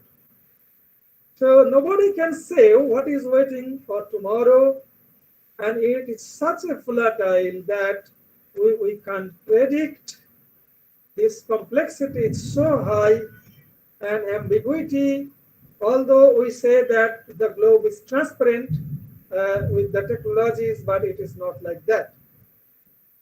So whatever maybe the origin of the COVID, it may be a theory, a hypothesis may be bioweapon, but other hypotheses are also there that it can be linked to habitat loss of the primary hosts of the viruses in the relatively lower creatures, but our food habit and human intervention to their habitats, they are coming to our habitations, and therefore the viruses are coming to humans, and with the mutations they are spreading, and definitely it's a very, very pandemic situation throughout the world. So morbidity and mortality is increased. Although in COVID is not very high, it is less than 2%, but elderly and the weaker population, they are very much affected. So in that sense, a kind of demographic cleansing is taking place in COVID, and WHO has become quite helpless. So the more important issue is this global lockdown. IMF has already coined this as the great lockdown, with this the loss of trade, the industries, the job loss, displacements and migrations. Madam has already talked about the migrations and counter migrations in search of jobs.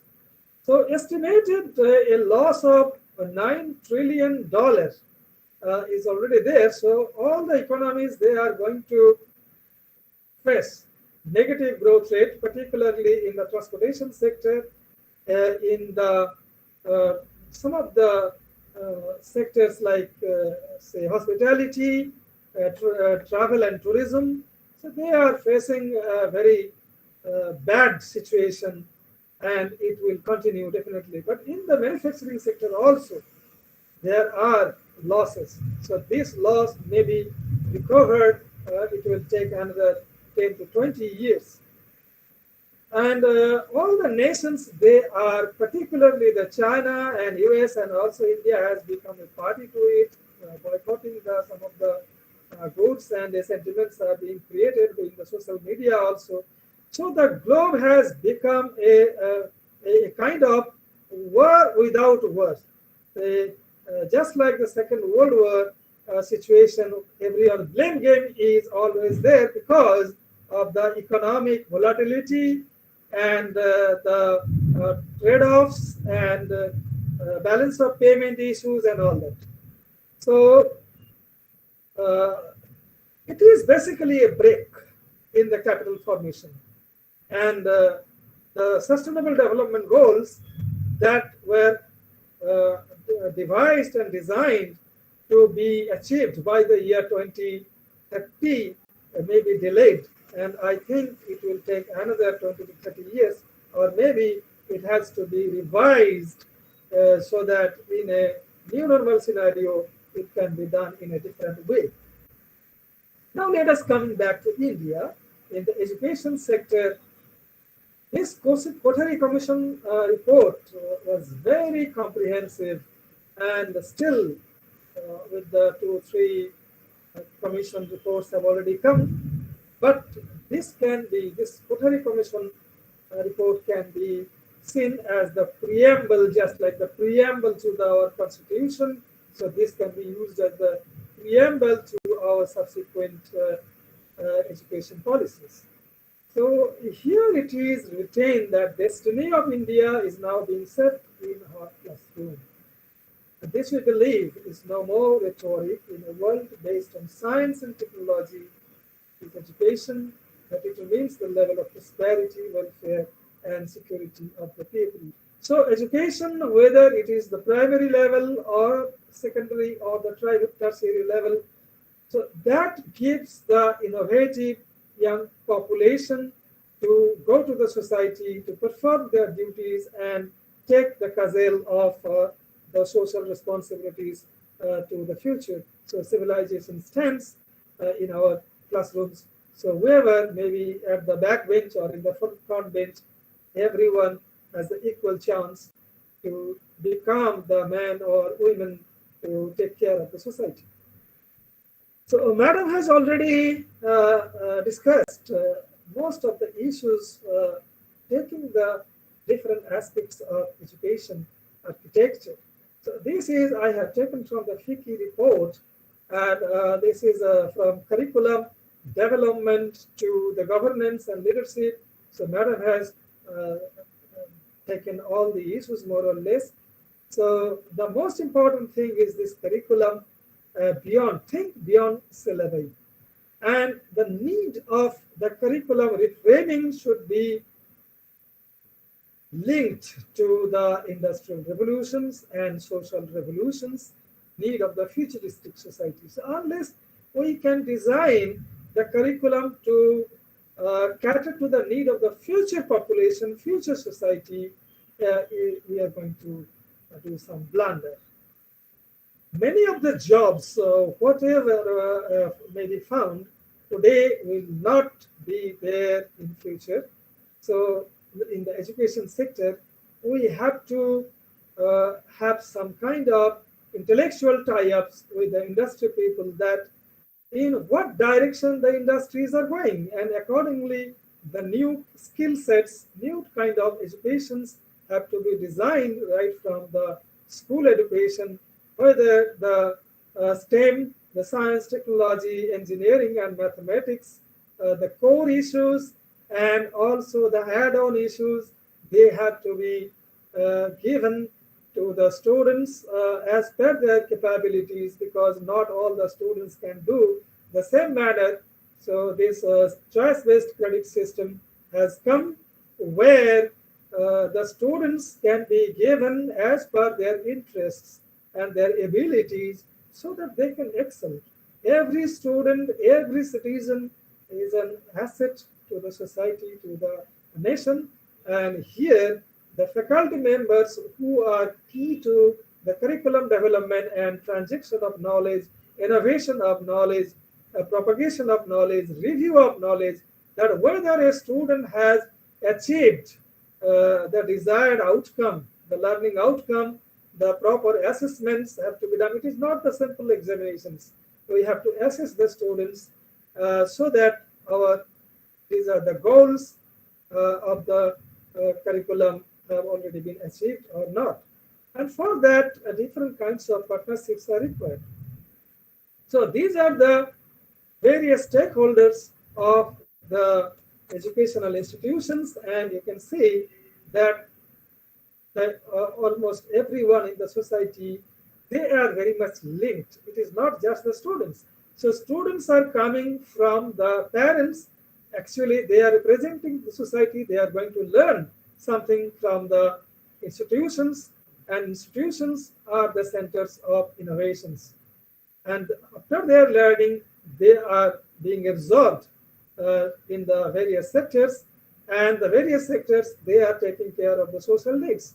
So it is a cyclic manner. Everything is connected, interconnected, and a kind of waves are generated so that everyone is very much required. The services of everyone is required to everyone, and that's why a balanced social growth and development is possible. And here, the higher education institutions, they can play a bigger role in terms of innovations and the frontier or cutting edge technological developments, the new knowledge systems, and these knowledge systems, they actually percolate to the various other feeder institutions like the schools.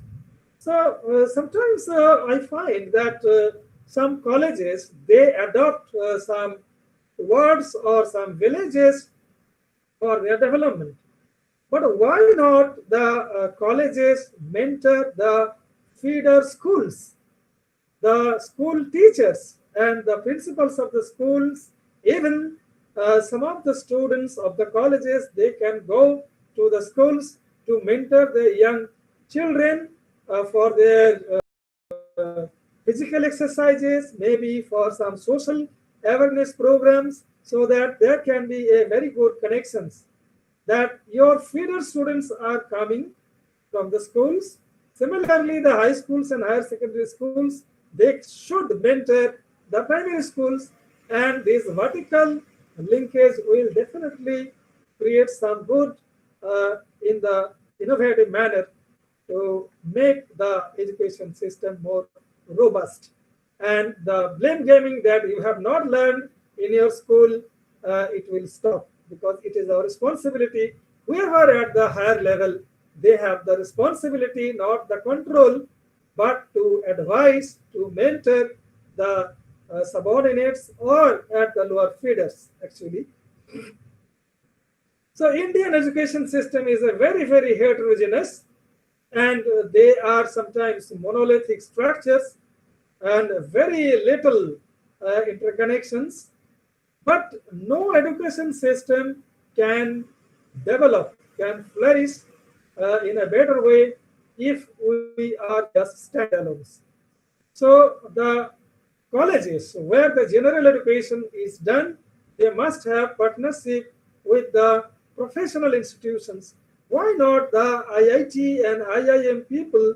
They will come to our colleges, our universities to discuss that what is the agenda of commerce and business and other human activities in the society, so that we learn from them and what kind of students we are dealing with. So some of them may be interested to be a part of those IITs and IIM collaborations, because technology alone cannot do the best for the society. So humanities are also required with the technology, and in this situation, partnerships are required everywhere at all levels of education system, both vertically as well as horizontally. Now, if you look the NAC assessment, that the earlier ones and the present one, there are certain changes have been made, and in the new changes, you can find that the criteria are fixed, more or less the earlier one. Some new have been added, and the NAC people, they say that this is one of the best in the world, very much objective and inclusive to assess the educational institutions as peers, so that they can understand their strengths, weaknesses, opportunities, and the roles that what they can do. But more importantly, that in the validation process, 70% is on the data verification, validation and verification. So it is an online situation. That means whatever publications the faculty members have done, these publications will be verified and validated from the third-party network system. That means ICT has already began its role to play, and only 30% of the assessment will be done by the peer visit. So my issue is that there is explicit paradigm shift, making it ICT enabled. So ICT emphasis is already there, and it was prepared before the corona came. So corona has actually accelerated it, not that ICT will not be used. So ICT is more objective in the sense that everything is going to be captured in the digital database. So nothing can be manipulated later on. There is a Digital India initiative, that these 9 pillars of Digital India, and it is already there since 2015. The government of India has already given all these things, and the Department of Electronics and Information Technology, DAITI, is the nodal agency which is coordinating all these public services to e-governance and electronic delivery systems, the bankings, IT jobs. broadband highways, and many things, the telecommunications. So whatever in our life, everything has started to become digital. So education system, maybe we could be forced to adopt these in a phased manner, and by the year 2030, everything could be in the digital platform. But Corona has created such a situation that we have to adopt all these things early.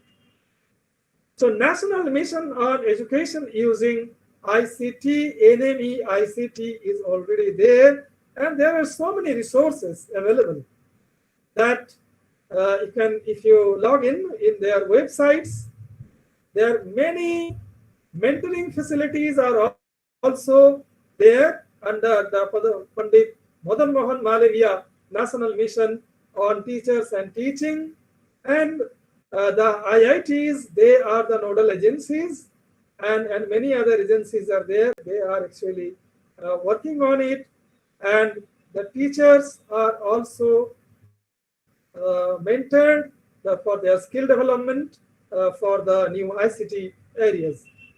So these are the issues that provide access, equity, quality, connectivity, digital divide, bridging the digital divide, empowering the teachers and learners, training the trainers, and e-learning. So these are all issues, because in the higher education or education policy particularly, you can find that access, equity, expansion, all these things are very much there, that we must ensure that it should be inclusive.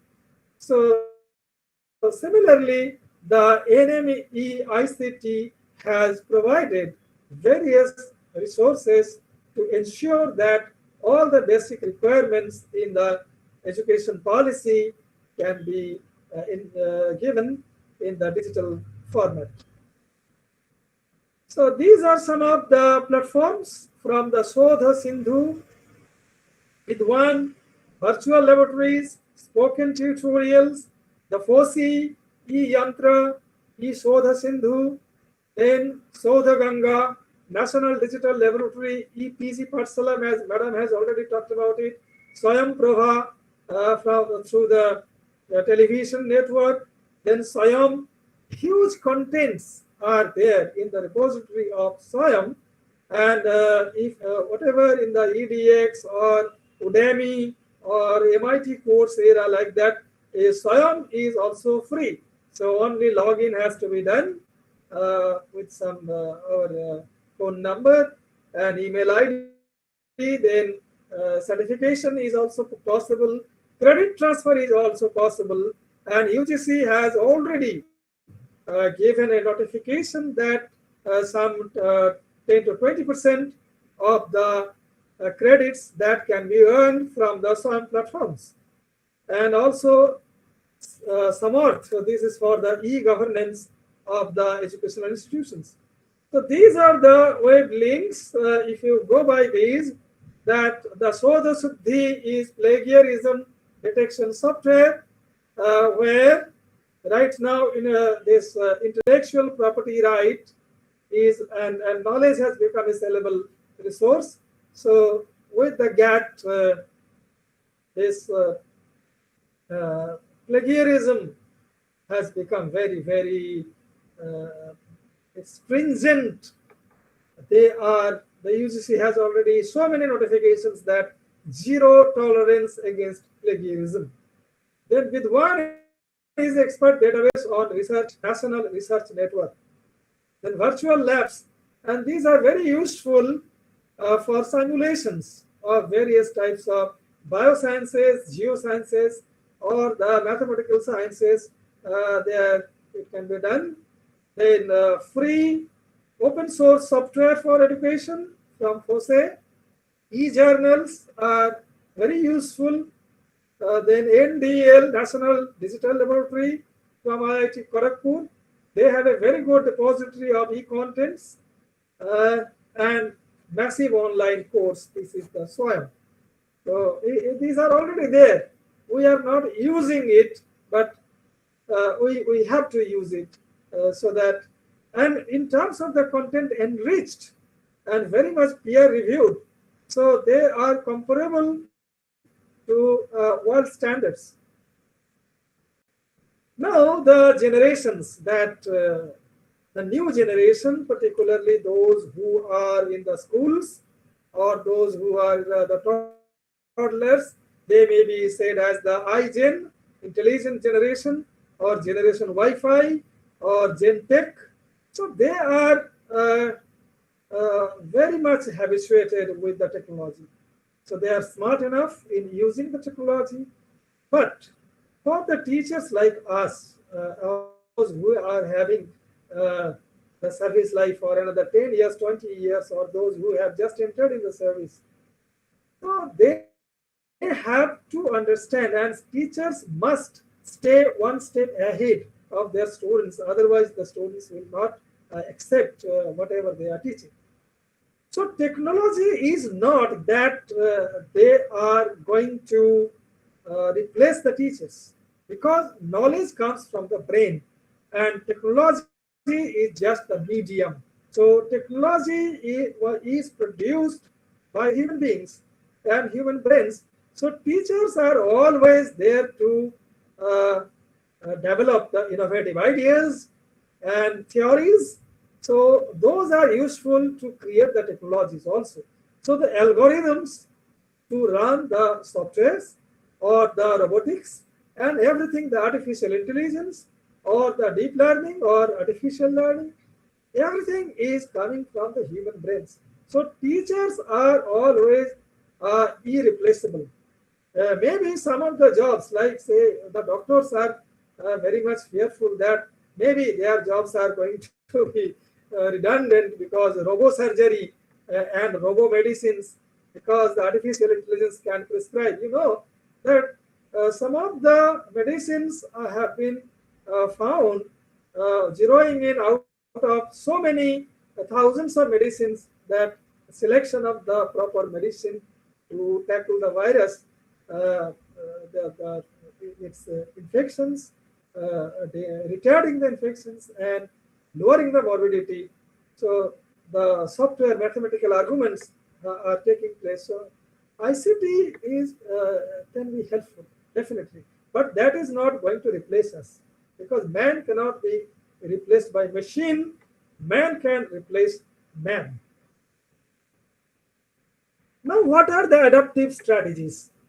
So we have to revisit our relevance, because whether the large institutional setups on all the students have to come to the campuses, this may be the attitude have to be changed.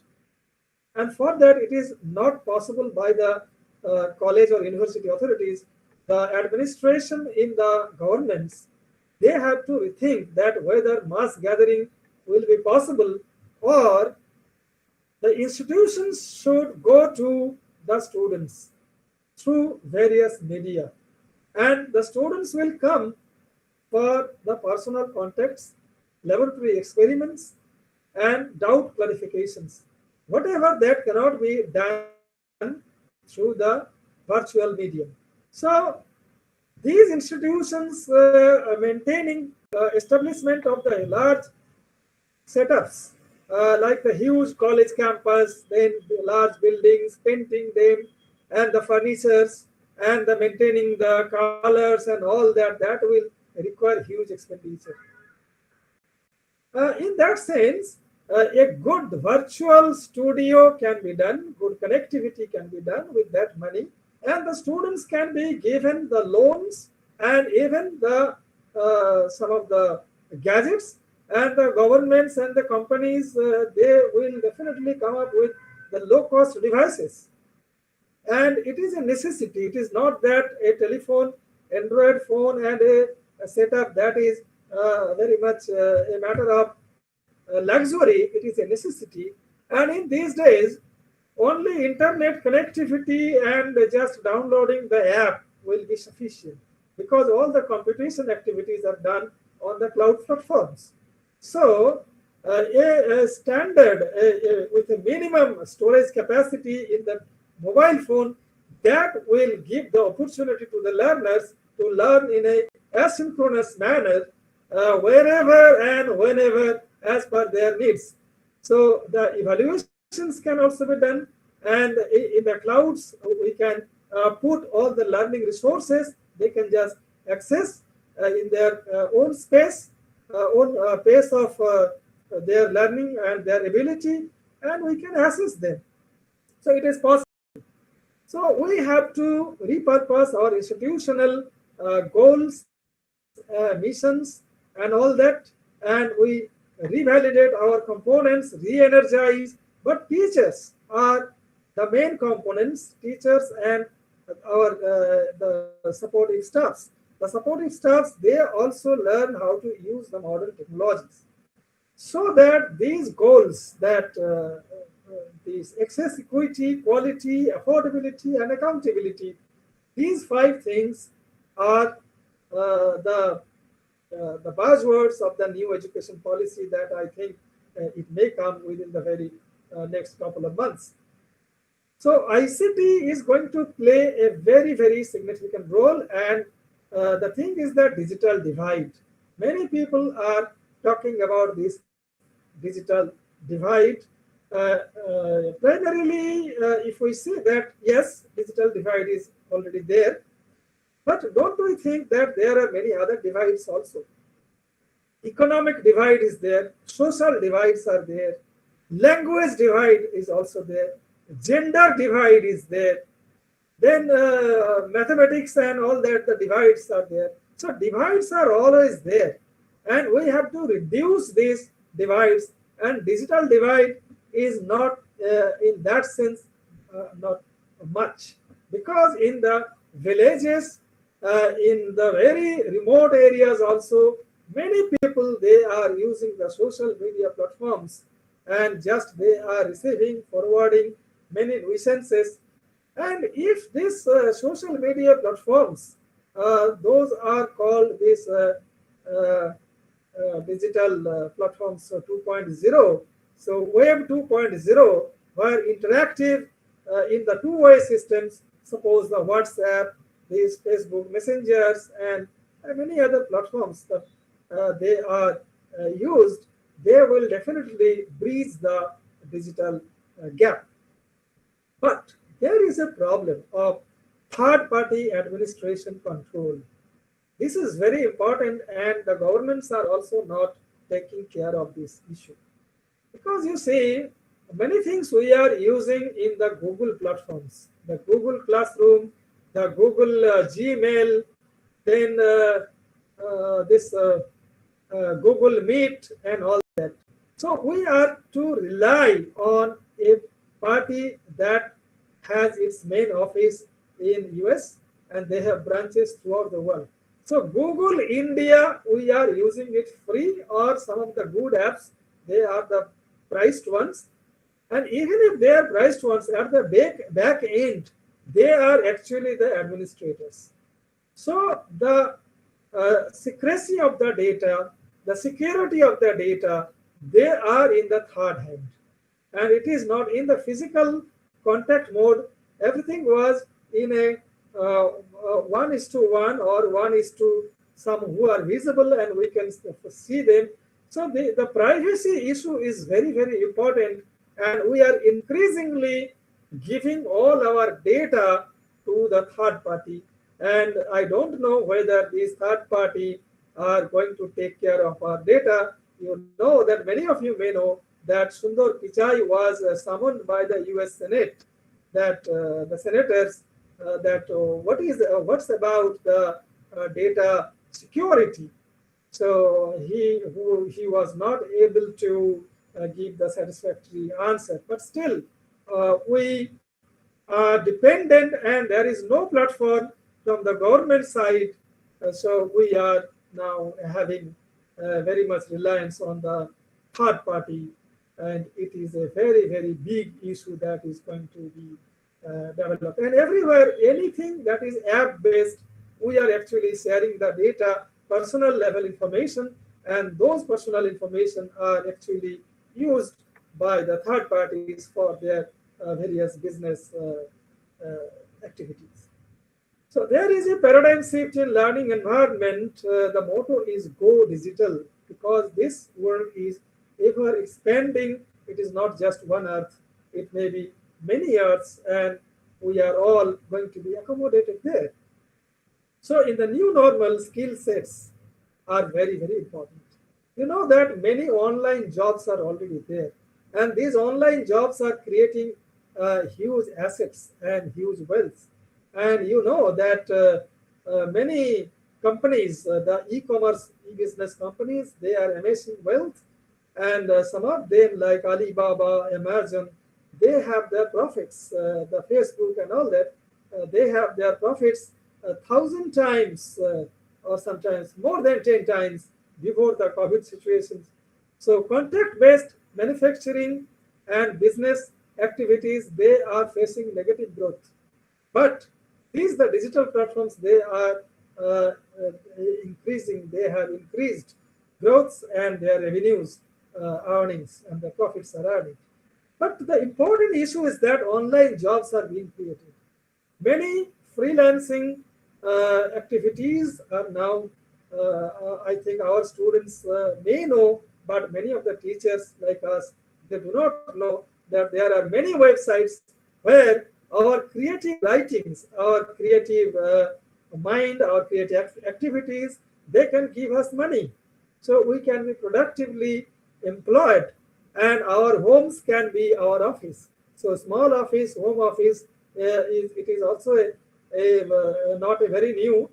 Some 10 years back, it was very much there. So online job opportunities are increasing day by day, and our students must be given this sort of awareness and new skill sets so that they may be employed in the new skill sets, and even they can be employed in the manufacturing and in some of the or household activities that online business and e-commerce platforms, they can use it to promote their products, to sell their products. So it is a very, very good scenario that we must explore the potentiality of the digital platforms, and we can stay safe by physical distancing. So these new normal possibilities have to, and challenges have to, the challenges have to be transformed into possibilities, and for that we must have the awareness and right kind of skilling. So the online blended and face-to-face learning environment, Narayan has already talked about it, so I am not going into detail of this, but it is possible. So blended is, I think, it can be recommended right now, but in future, the students will, learning is important, not the teaching. So the teacher's role will be the facilitator's role to learn the students for the required skill sets, either in the humanities or sciences or in any other innovative systems. So finally, let me conclude with this, that every day begins with new challenges. So COVID is another challenge, and challenges can also be opportunities, and opportunities come through relearning. So whatever I have learned in my school days or college days, if I move on with that, definitely that will lead me nowhere. So every day I had to learn. When the lockdown was imposed, I was not quite familiar with the online systems, but now I can use very comfortably, and I am checking the thesis, evaluating them, and I am also conducting the online Viva OC and many other works that we can do it. So what was unthinkable earlier, but these are very much normal. So webinars are definitely a very good options than the physical seminars, because a lot of transportation and other costs can be curtailed, and availability of the resource persons can be ensured. So relearning is the key for our sustenance, and sustain the humanity. So humanity always faced challenges since the many pandemics came earlier. Also, the man-made disasters like the world wars, but humanity will progress with all these challenges. and we are very much hopeful. Thank you very much. Thank you, madam. Thank you, Professor Laxmi Narayan Satpathy, for your illuminating delivery and teaching us, teachers as well as students, how we can adapt ourselves to this new situation. I request sir to stay with us because we are sure we are going to have a few questions for you. And I'm requesting participants to post their questions or queries in the live YouTube live chat box. Our next resource person is Professor Diptendra Kumar Sarkar, MBBS, MSD, NB, FFST. Professor Diptendra Kumar Sarkar is a professor of surgery and chief of the breast surgery and research unit at IPGMER, Kolkata, India. In 1999, he received the B. Ramamurthy Award from the NBE and the prestigious G.B. Ong Award from the Royal College of Surgeons of Edinburgh in 2000. He is currently the immediate past president of the Association of Breast Surgeons of India and the honorary secretary of Asian Society of Mastology. He served as a member of the Governing Council of Association of Surgeons of India between 2012 and 2019. He has been bestowed with the prestigious Fellowship of Faculty of Surgical Trainers of the RCSED Royal College of Surgeons of Edinburgh and the ISAM International Tutor Examiner with the RCSED. He received the Hawke Visiting Professorship of the Mayo Clinic, Rochester, USA. He is a member of the Working Group Committee on Breast Cancer Screening in India and has been the international resource person for early diagnosis in breast cancer for Bangladesh. His areas of interest include research in prognostic markers and locally advanced breast cancer. He has published more than 40 peer-reviewed articles and delivered more than 250 invited talks, plenary talks at ABS, UK, ASBS, Bangladesh, and orations across India. He has been an examiner for UG and PG courses for almost a decade. He is a guide for PhD and postdoctorate program. Quite significantly, Dr. Diptendra Sarkar is amongst the COVID strategist team of the IPG-MER and SSKM hospitals. His topic for today is the COVID pandemic, the science behind. We are eagerly waiting for your delivery, Dr. Sarkar. Thank you. Over to you, sir. Thank you very much. And if I could share my screen.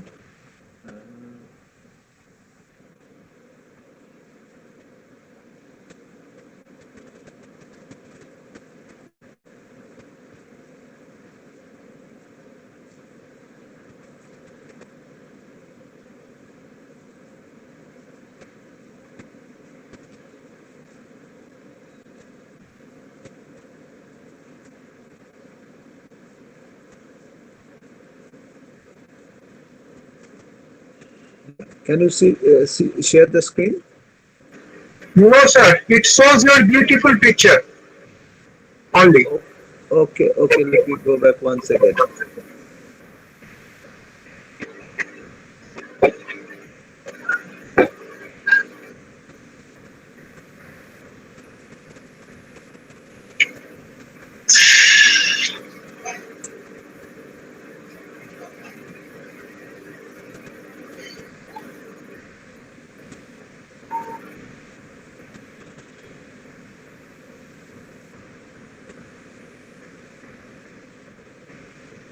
Is the screen visible now? There is nothing written, but screen is showing, sir. Okay, the screen is showing. That's what I need. Is it? Yes, we can see your screen, sir. Yes. Yeah. Thank you very much. Okay. Now, as I said, I was hearing those wonderful lectures that was delivered by Professor Sarkar and Madam before that, and I am really awestruck. Having said that, there are areas where I thought, wisdom has come up very fast.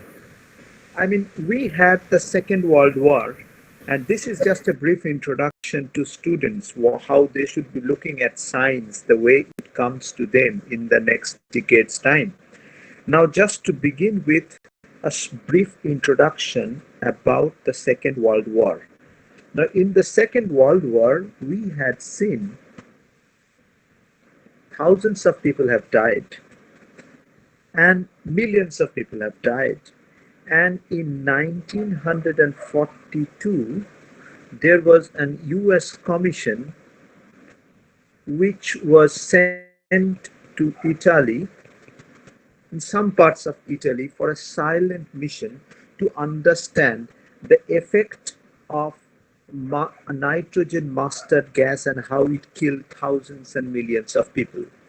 And this group of people, they came back and they analyzed that this gas, which was a deadly gas called the nitrogen mustard, had been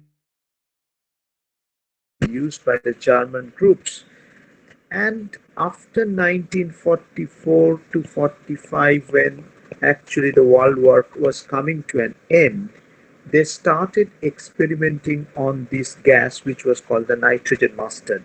They found that this particular medicine called the nitrogen mustard, or the gas called nitrogen mustard, was responsible for late bone marrow suppression.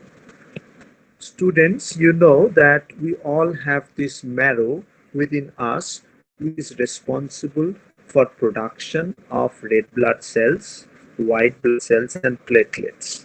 Now, if this gas could actually suppress the bone marrow, what it would do, will gradually the individual will die, because there is lack of red blood cells, white blood cells, and platelets. So this was a revealing fact, and they understood that in the area where nitrogen mustard bombing has been done, people are going to have late death. And so you understand, this was at that point of time designated as one of the worst possible enemy of mankind. Now it was left to another couple who were known as Goodman, and the other gentleman was called Gilman. Now these gentlemen once again brought back the gas called nitrogen mustard, and because they found that it was suppressing the bone marrow, they thought that if they could use this in conditions of human body where there was bone marrow hyperactivity. Okay, and I am sure many of you have heard this disease called lymphoma, where there is, and leukemias, where there is a large amount of bone marrow involvement in that cancer. And he used this drug, nitrogen mustard, and it successfully treated patients of lymphoma. So this, students, is a perfect example of how a deadly gas, by virtue of the World War and the research involved, could give rise to the first authentic chemotherapy that we have today. So, ladies and gentlemen, when you are looking at the pandemic, you know there will be deaths, and over centuries there had been periodic deaths, and every time the human civilization has faced millions and millions of deaths, they came out with a wonderful thing which is called innovation. And students, this is the best time for you to ask questions to us, your teachers, to me, and it's time to debate me out, and it's time to prove me wrong. It's time to tell me you are obsolete and come out with newer innovations based on which in the next decade we are going to see something new coming up. And when we talk of innovation, how should a student begin with innovation? Now, most of us Indians are born with an idea, with a fixed code of conduct. We all feel that we should get up morning at 6 o'clock, and I never asked my mom, why should I get up at 6 o'clock? I was always told as a kid that you should be back before the sun set. I never asked question why I should be back before the sun sets. And today also, my daughter never asked me this question, why should I be back before 7 o'clock? And this, what it does is, this fixed code of conduct leads to one thing. It leads to decrease in your questioning power. And students, it's time that you must bombard questions to your teachers. And my ardent request to the teachers is to accept 100 stupid questions, because 99 of them will be waste, but one might win the rest of Nobel Prize. So out of millions of stupid questions that we have today, we are going to have a sure shot winner once in a while. And if we start breaking the code of conduct and start asking questions, and for that, the innovation goes through 3 phases. Number 1, observe. You just observe what is happening around you. It could be that you can go to a park in Berhampore across Lal Dighi, and you can sit there and look at the trees.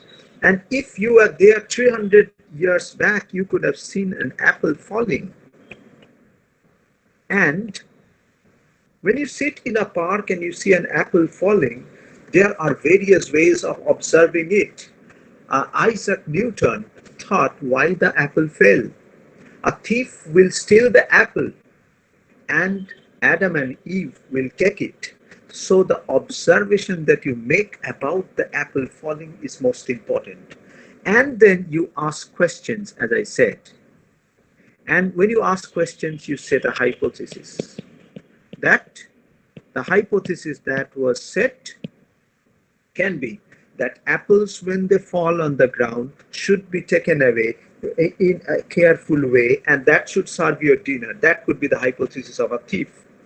Apples falling from the tree to the ground is because of something called gravity. That was the hypothesis of Isaac Newton.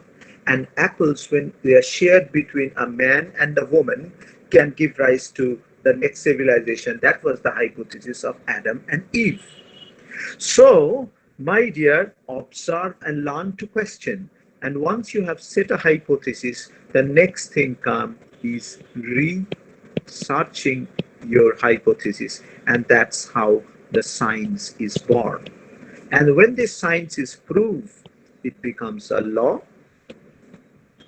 or in other words, it becomes a truth. So the journey from observation to hypothesis to establishment of science and to law and truth is based on no digital platform. It's based on an idle person sitting at Lal Dighi and looking at the apple falling.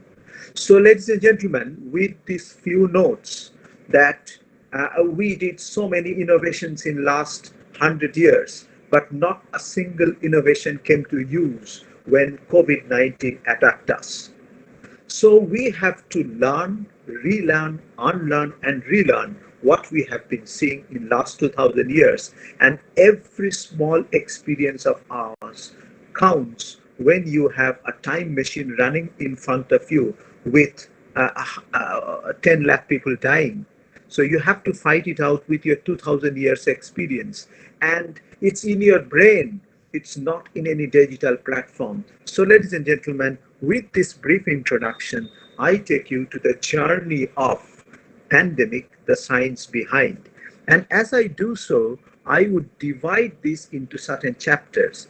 The first chapter would deal with, as I said, with a new concept, which is called the discovery of COVID-19. Now, it's a very interesting thing to understand that why and how this virus came. I mean, when we live in this universe as a whole, in the globe, in different parts of it, we are in our own small place.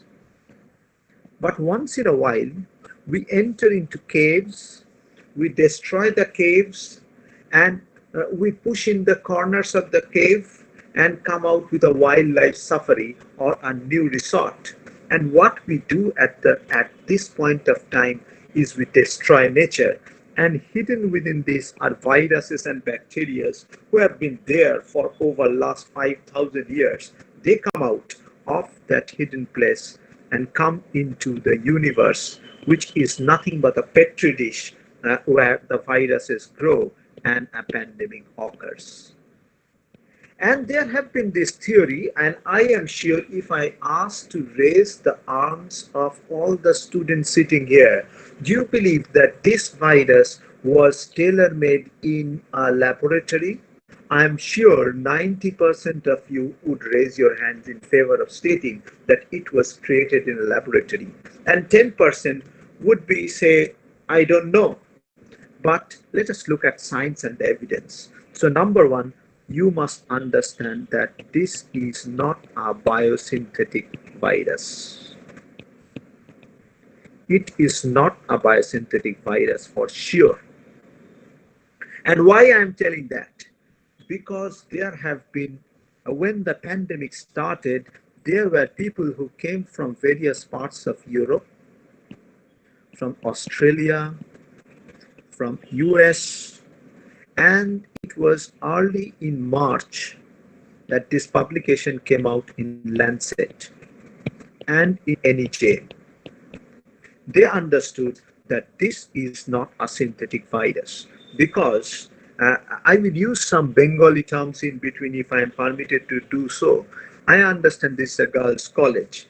Now, তোমরা যারা শাড়ি দেখতে যাও দেখবে যেগুলো খুব perfect printing হয় সেগুলো সব এতে তৈরি হয়, মানে সেগুলো সব মেশিনে তৈরি শাড়ি, সুতোগুলো একদম পারফেক্ট হয়। আর যেগুলো হাতে করা শাড়ি হয় তার থেকে সুতোগুলো আঁকা বাঁকা হয়। সুতরাং বায়োসিনথেটিক ভাইরাসের the biggest criteria is it is tailor-made. It is perfect and it serves a purpose. But when the scientists independently throughout the globe looked into this virus, they found this is absolutely a non-perfect virus. And there is 80% similarity with MERS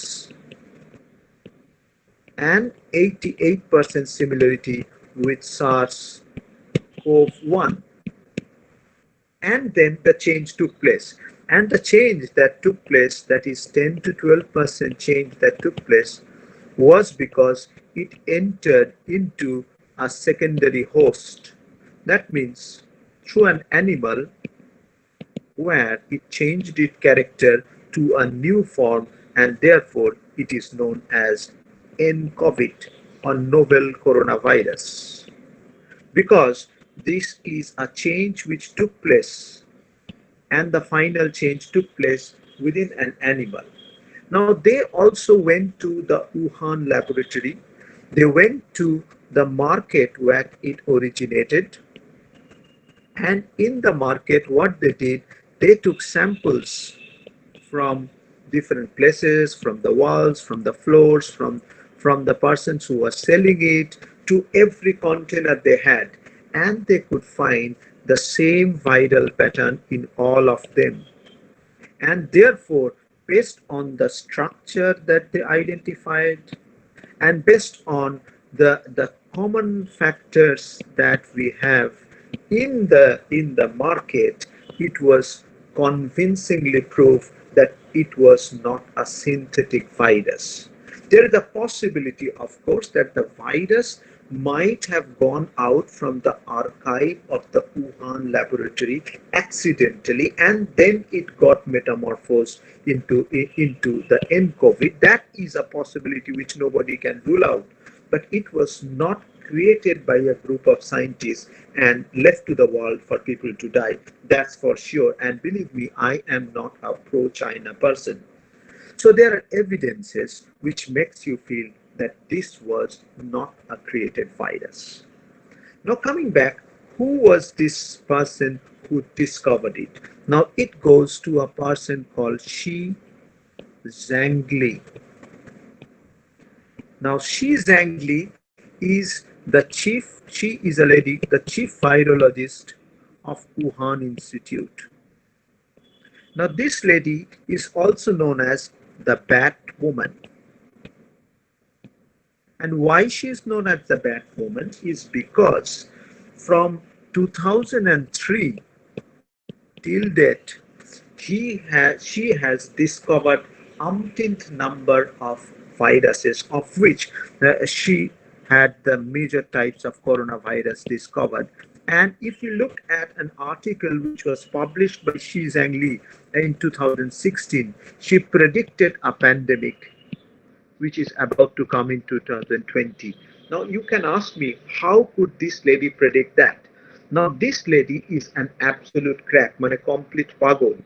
তো উনি কি করতেন, উনি 2003 সাল থেকে বিভিন্ন গুহার সামনে, এত বড় বড় চায়নায় there are large number of caves, so she used to sit with a large net in front of the cave so that the bats are going to get and fly and hit the net at the evening hours. And then she will take the bat.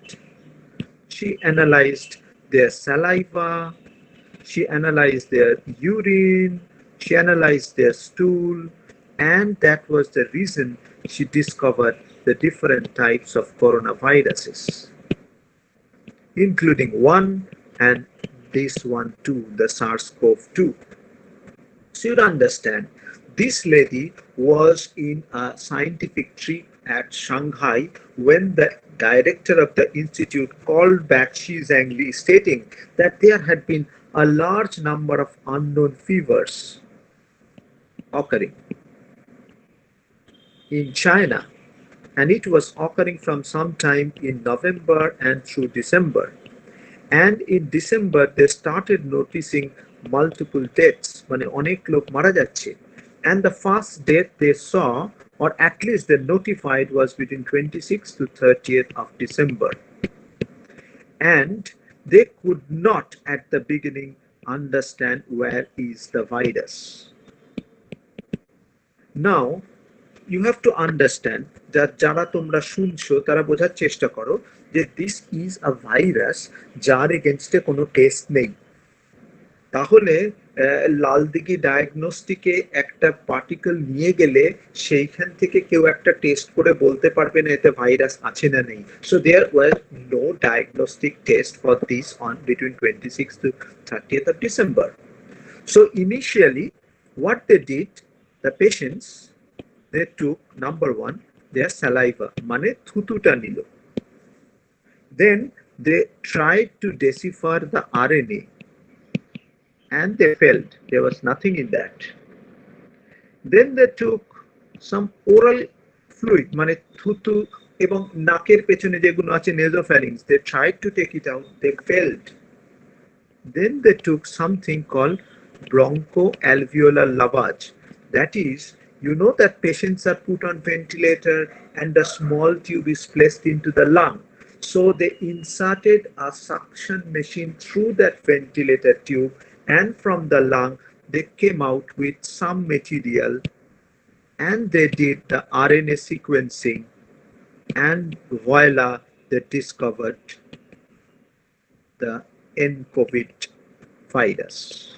So you understand that this is not at all a simple process, that somebody does it, spreads it, and they know the test, and they did not perform the test. No, it's not that. It's all political. It was a very difficult and extremely difficult on the part of this lady called Shi Zhangli to discover this virus in China. And on 6th of January, it was there in WHO, the viral sequence. You know the virus like this, It is nothing but a few amino acid or protein sequences. And on 10th of January, there were 4 major companies who got it from WHO, this viral sequence for the vaccination trial. So you understand the vaccines were not born on last week. So on 6th January, the sequence was out. On 10th January, 4 companies took this viral sequencing to produce the vaccine. So it was a period of 4 days within which this was done. And therefore, there is no reason to believe that throughout the world, the political leaders didn't know. They knew that this virus was there. And they were waiting, probably, they thought that like SARS or Ebola, it is not going to make it to the whole world. And they took the whole matter very casually. By March 13th, it was there throughout the world. And it led to the term called pandemic, যেটাকে আমরা অতিমারি বলে থাকি, মহামারীর পরের stage. That means it's a global epidemic, and they called it the pandemic. So this brings us to the end of the first chapter of discovery of COVID-19 and how it affected, how it spread. Now the question is how it spread. Now in today's era, you need to understand in 6 hours a virus can spread. Now again, guys, তোমরা যারা এখানে বসে শুনছো, ধরো তোমার কাঠগোলা বাগান যেখানটা আছে, যেখানে বাড়িটা ছিল সিরাজের, তার পেছনে ধরো একটা ছোট্ট জঙ্গল ছিল, সেই জঙ্গলে একটা ছোট ছোট সাপ খোপ রয়েছে। হঠাৎ তোমরা বন্ধুরা মিলে ভাবলে যে একদিন গিয়ে ওই সাপ খোপগুলোকে খোঁচাবো, খোঁচাতে গিয়ে একটা ভাইরাস বেরিয়ে এলো, সাপটা মরে গেল, ভাইরাসটা তোমার গায়ে লাগলো।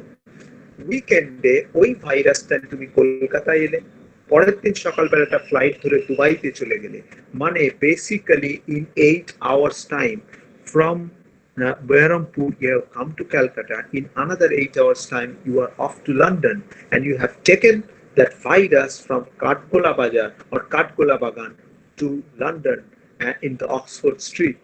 So in today's era, because of globalization, more you destroy nature, more you bring the impurities of nature out, they will be with you and go to the other end of the globe in a day's time. And therefore the pandemic happened. So it brings out to the chapter 2, which we call the lockdown. And this is not at all an old model. And this was re-innovated by someone called, and it was called the hammer and the dance. Now try to understand. ধরো তোমরা এখানে ধরো 100 জন student আছো, হঠাৎ বহরমপুর কলেজের মধ্যে দেখা গেল যে 50টা সাপ, কেউটে সাপ বেরিয়ে পড়েছে। তাহলে হেডমিস্ট্রেস ম্যাডাম কি বলবেন?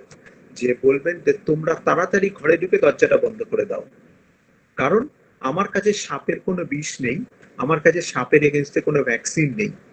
কিন্তু আমি কলকাতাতে খবর পাঠিয়েছি, কলকাতা থেকে সাপ মারার যে বিশেষজ্ঞ সে আসছেন এবং সাপের এগেইনস্টে অ্যান্টিভেনামও আসছে। আমাদের যতক্ষণ না এইগুলো আসছে আমরা ঘরে দরজাটা বন্ধ করে রাখি, কারণ বেরোলেই সাপে আমাকে কামড়াবে। So the principle of lockdown was not to kill the virus. So today now I give you an example. Now, if we had not started the lockdown on March 5th, 25th, what would have happened? Now, today we have 8 lakh cases. So what would have happened? This was March. Suppose this was April. This is May. This is June. And now you are into the July. Now, if you have instituted the lockdown, not instituted the lockdown, India would have got 8 lakh cases by mid-April, and India would have seen 25,000 deaths in a span of only 1 month. So that means our whole health system would have been devastated. 25,000 লোক যদি একসাথে ventilator লাগে, ভারতবর্ষের health system সেটা দিতে পারতো না। So many people would have died without ventilators, without oxygen. So the best thing to do, ঘরের মধ্যে ঢুকে যাও, বাইরে সাপ আছে। So what we did through lockdown was to make it look like this. So today we have, say, 8 lakh cases. Sorry, I would not let the curve down like this. But today we have 8 lakh cases, which is equal to, if the volume of this is X and if the volume of this is Y, X would have been equal to Y. Just that now we have over a span of almost 120 days. So here in 30 days, you would have seen 8 lakh cases and 25,000 deaths. And now what we are seeing is in 120 days, 8 lakh cases and 25,000 deaths. The same thing you are seeing, but it is spread over time. So that is what the lockdown gave us. And the other fact was it spread out the disease. The second is, as I said, those health administrator, when they had gone into the lockdown sometime in March 25th, they knew that sooner or later they are going to have these 8 lakh cases and they are going to deal with 25,000 deaths. Now, as of now, have you heard of a single person in India died because he could not be admitted? এখনো পর্যন্ত কি শুনেছো যে একটা patient, Covid patient গিয়ে পৌঁছেছে একটা হসপিটালে, তাকে স্ট্যাম্প মেরে বলে দেওয়া হয়েছে বেড নেই, সুতরাং সে রাস্তায় মারা গেছে, একজনও মারা যায়নি? So what the government did at that time, they prepared themselves. And they prepared with hospitals. And in hospitals, they have wards, they have ICUs, and they have ventilators. They prepared quarantine centers where people who are affected and do not have places to live can go and stay. And now you have called them safe homes, which have come up. So the main purpose of the lockdown, number one, was to flatten the curve.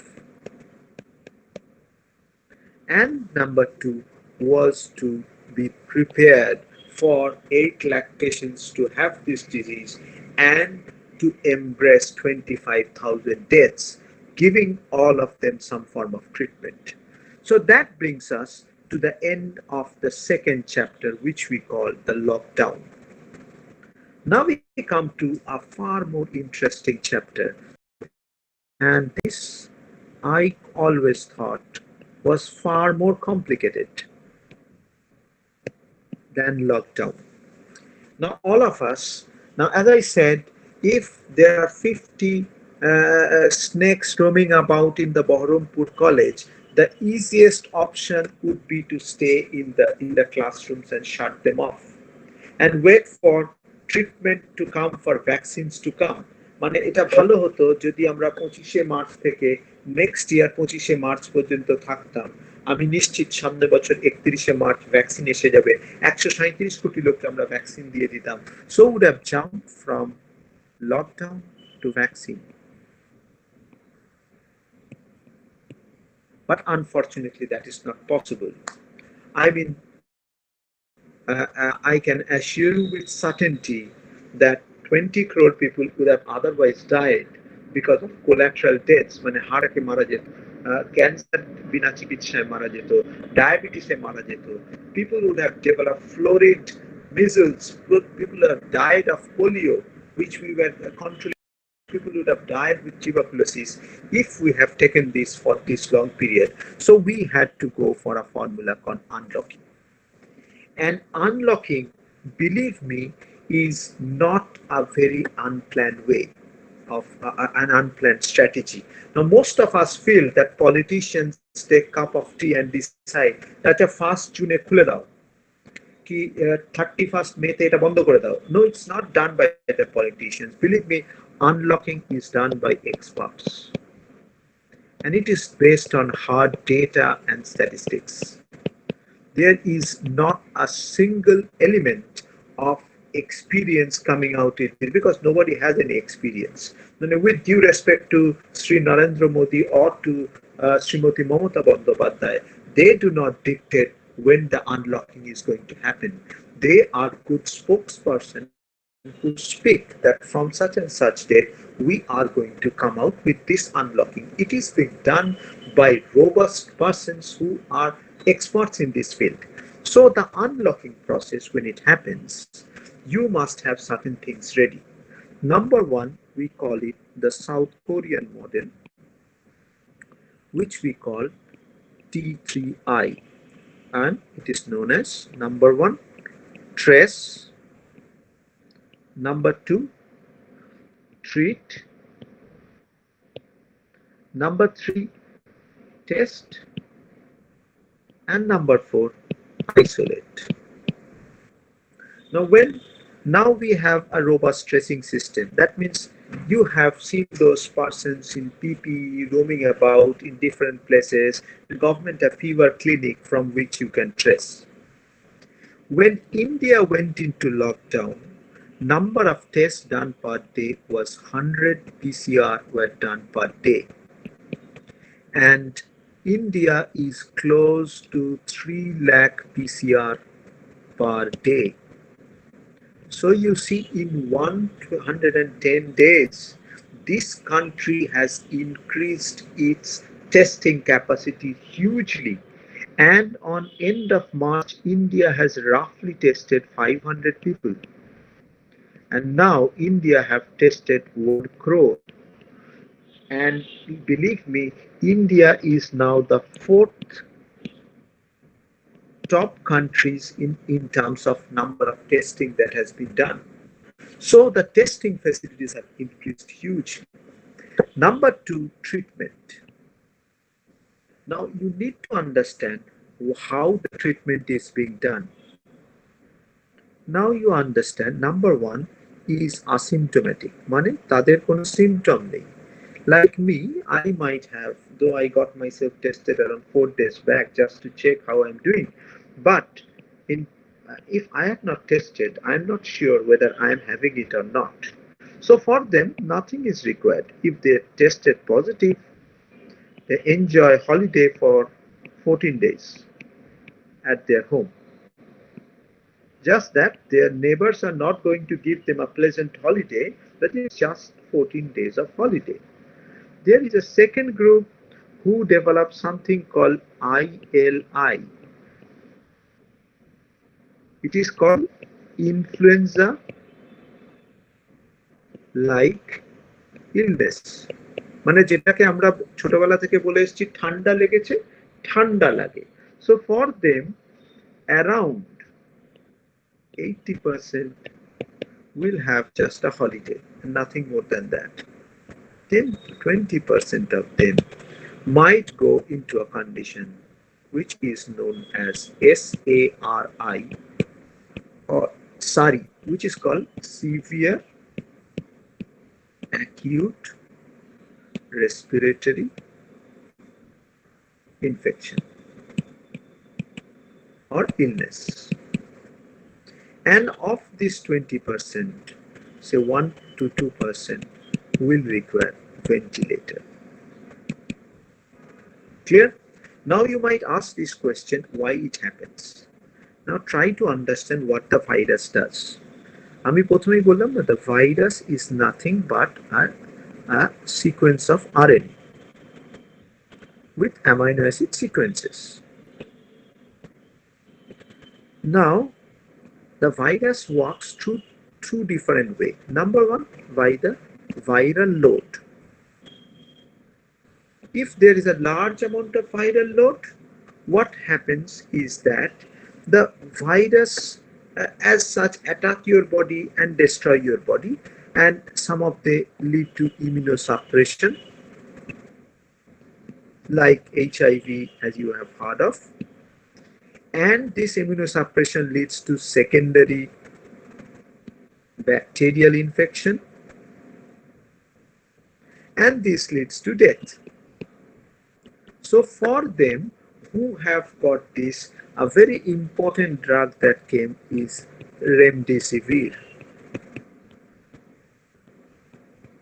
And if you use this drug, it is going to reduce the viral load, and therefore the chances of immunosuppression will go down. But there is another reason why this virus kills. It is called cytokine storm. Now, cytokine storm is a condition. Now, in our body, there are substances which reacts. Now, if this is a body and something enters into the body, immediately there are particles within the body which reacts to this. And these are called interleukins, then cytokines, etc. So what they do actually is they try to kill the virus, but some of them become suicidal and they start killing their host. And in this group of patients where we find this interleukin level is grossly raised, that means the body's own immunity is now becoming suicidal for me. We used to use initially hydroxychloroquine, then azithromycin, then it shifted to steroids, which you have heard, and they have a drug called a very complicated name, tocilizumab.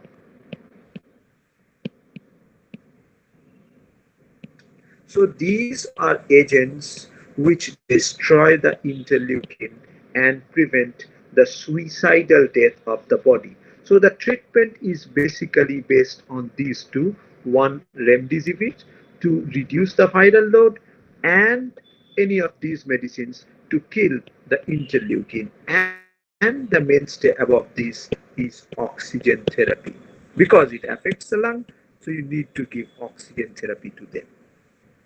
So once you have a robust system of tracing, treating, testing, and isolating, there should not be any reason why you don't allow people to go with some restrictions.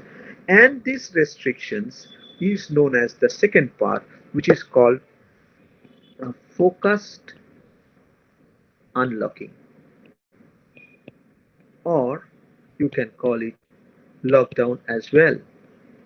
And this involves protecting elderly,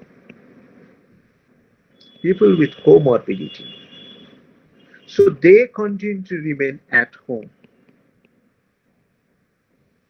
And you also put people where there is high number of cases,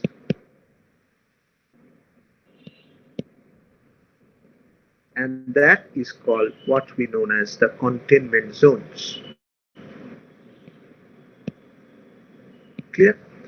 So this is a model which started in Sweden. Sweden never did a complete lockdown. They just confined the people who were ill, and they confined the elderly and the comorbid population and kept the whole thing open. So you understand, when we go for unlocking, we are sure that we have the T3I in place, and we have a focused unlocking system with us. But this is not the end.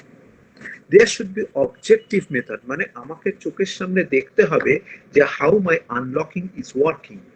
And when we look at the parameters, so the next chapter deal with the chapter 4 deals with the parameters for unlocking. Okay. So the number one is the absolute number. Means, look at the absolute number.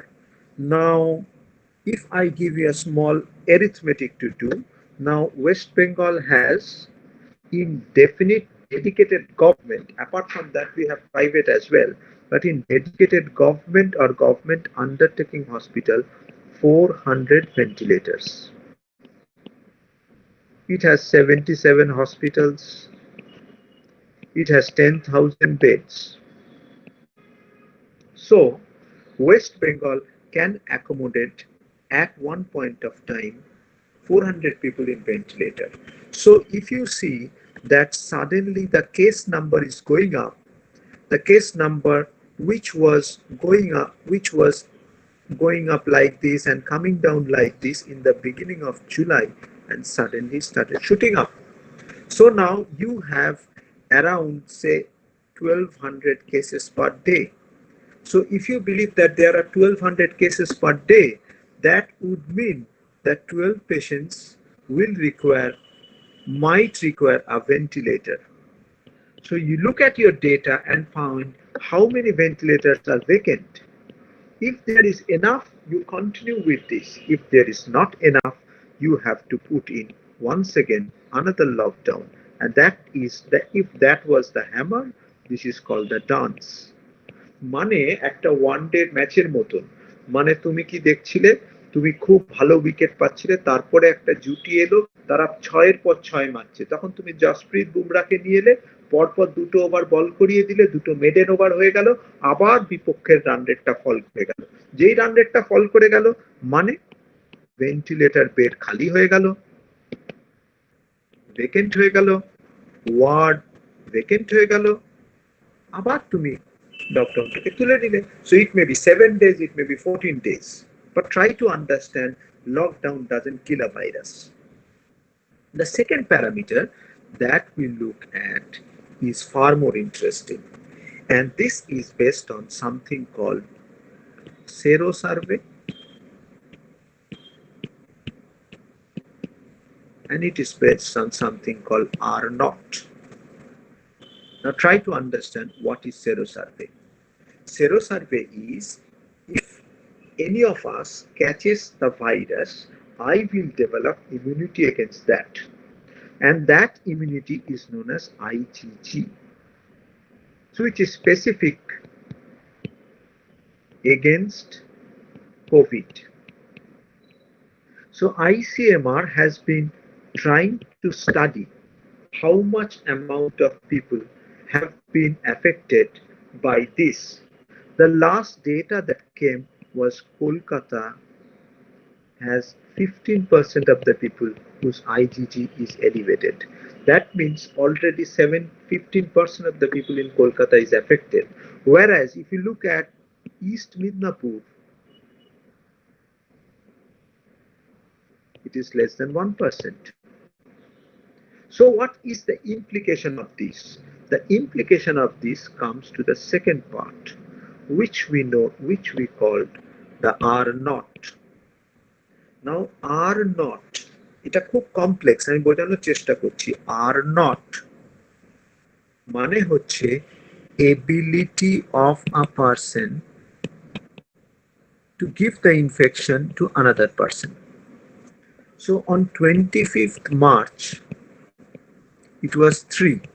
That means one person will give the infection to 3%. Now, the calculation is herd immunity. তোমরা সবাই herd immunity টার্মটা শুনেছো। So herd immunity means the community as a whole immune হয়ে যায়, which they initially thought, and they thought there will be a large amount of deaths if there is, if we go for herd immunity instead of lockdown. Now, if we have herd immunity, the calculation is 1 minus 1 by R0. So suppose the R0 is 3. So what is going to happen? 1 minus 1/3. So that means the R0, if we calculate this R0, it will come to 66%. So 66% of the people would have been affected to get immunity in India, which is not feasible. Now come, what is the R0 at present? It is approximately, in Calcutta, it will be, say, 1.12. So for practically, I make it 1.2. Clear? So it means herd immunity will be 1 minus 1 by 1/2. and that would actually come to 19%. So Calcutta already has 15% people affected, and we need 20% people to be affected for Calcutta to develop herd immunity. So another 5% of the people needs to be affected, and that will come to around silently 3 lakh cases. But the problem is, if you look at now, if we look at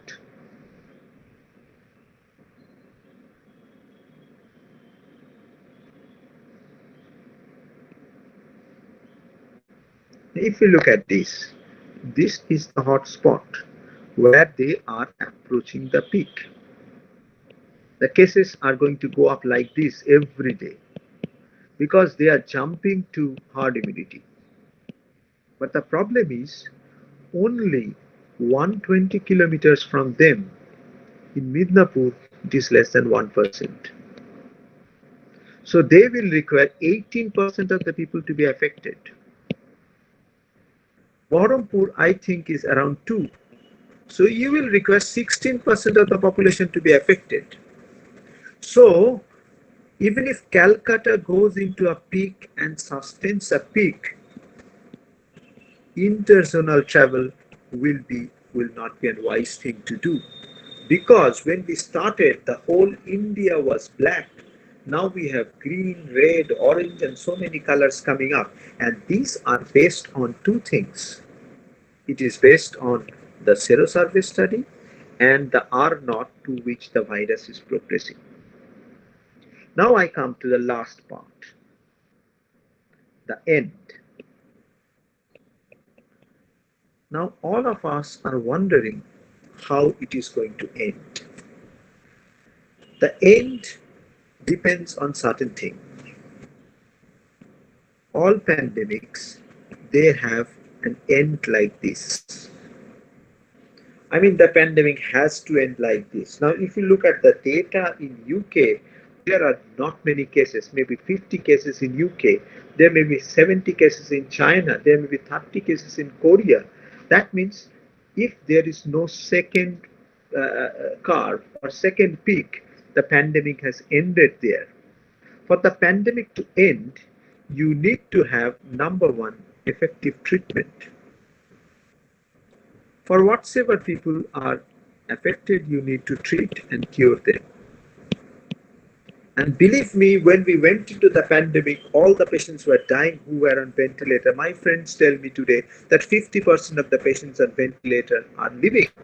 So, and we know that hydroxychloroquine is effective to certain extent.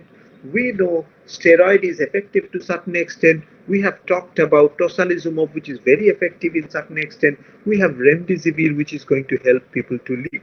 So treatment is effective. Second is herd immunity. When we talk of a peak, we mean when we go to the peak, we end up at an R0 versus herd immunity. So the country is going to develop herd immunity at some point of time. If we are not developing herd immunity, suppose, now look at this curve, it is going up like this. Herd immunity, say, is at somewhere here. And suppose the vaccination comes. So suddenly, when the vaccine comes in one night, your herd immunity comes down. So if we can drag the whole process by a process of lockdown and unlocking till vaccine comes, you suddenly have the curve going like this. So the third factor is the development of vaccine. But go back to Spanish flu. They didn't have treatment. They didn't have partly herd immunity they had. They didn't have vaccine. So how did Spanish flu went off? It never came back in 1924. It was because the virus usually have a natural reduction in virulence. Now, why will the virus lose its virulence? এটা আবার খুব কঠিন জিনিস। RNA তো virus একটা জিন particle. So the virus will enter into my body, and it has to, after it enters into my body, it has to go inside my cell and get, the virus has to be incorporated into my gene or DNA, and then it starts replicating. So if it kills me, it is of no use. So the most dangerous viruses like Ebola never become a pandemic because it kills 50% of the people. But those viruses which are weak viruses but infects a lot of people, they become pandemic. So with time, the virus has to understand the basic fact that if I am to live, I must go for a compromise. And the compromise is, I do not kill my host, but I live in them. So when we went into the pandemic, you will notice that the mortality rate was very high. Now the mortality rate is coming down, partly because testing has increased, but partly because the virus is losing its virulence. So the end will depend on 4 things. Number 1, treatment. Number 2, herd immunity. Number 3, vaccine. And number 4, the virus losing its virulence. And if you ask me to calculate, I personally feel, based on the calculations that is available, India is going to go into peak in July end, and August will be the plateau, and then it will have a long tail going into September, running into October. But if you have the vaccine sometime here, the whole thing might change and the whole thing might drop like this. So with these words, I come to an end, and I would urge the chairpersons and madam to take over. I am happy to answer if there is any question, whatever medium you feel is good enough. Thank you.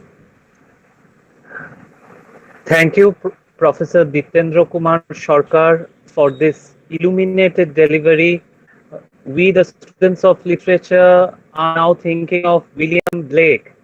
He used to write his paintings, write his poems on copper plates, and his poems were called illuminated writing. So thank you, sir, so much for giving us or showing us the way of how we can see this COVID-19 pandemic, and just giving us the basic science and helping us with data and document in a wonderful way. Now we are opening the webinar for 15 minutes interactive session. My first question goes to Dr. Usha Mukundan. Madam, please unmute yourself. Yes. Yeah, I've already done, sir. Yes.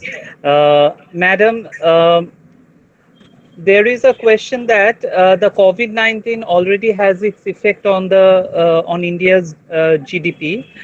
So after this pandemic situation, how will recruitment look in different sectors? Yeah, I made one mention that you have to skill yourself, or you learn things which will be the next job requirement. See, already there are openings in digital marketing. Then there are openings in Atmanirbhar Bharat. That means you will get funding if you're thinking of starting your own business. There's a lot of opening for diagnostics. In fact, many of our students got placed in diagnostics. Of course, the risky area of COVID. In fact, today also there is one opening which has come up. But then you have to take that calculated risk. But before I go details, I really congratulate both the speakers and the doctor especially. See, he has used that whiteboard, and I'm sure he is an excellent teacher.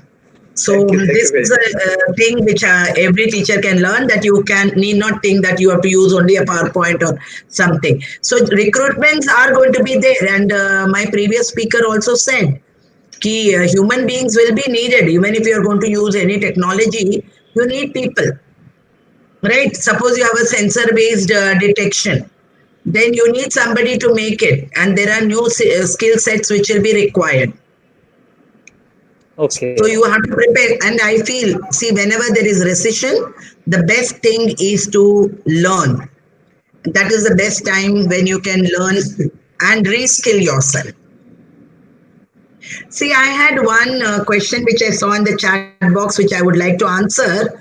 Somebody said, how can you learn skills online? Yes. Right? So I would Yes. like to answer, how do you learn new recipes? Cooking is a skill. It is, and it's a very good science also.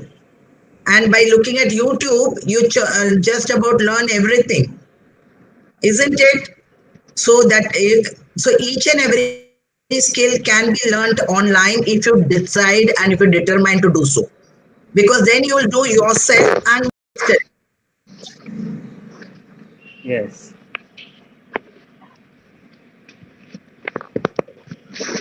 thank you. Another question we have is, in evolution process, what is the origin of virus? Is it an evolutionary flaw or a byproduct of evolutionary process? The question is for whom? Uh, Because I feel- will have my interpretation for that. okay, I wish that both of you give, both Dr. Sarkar and you give your take on this.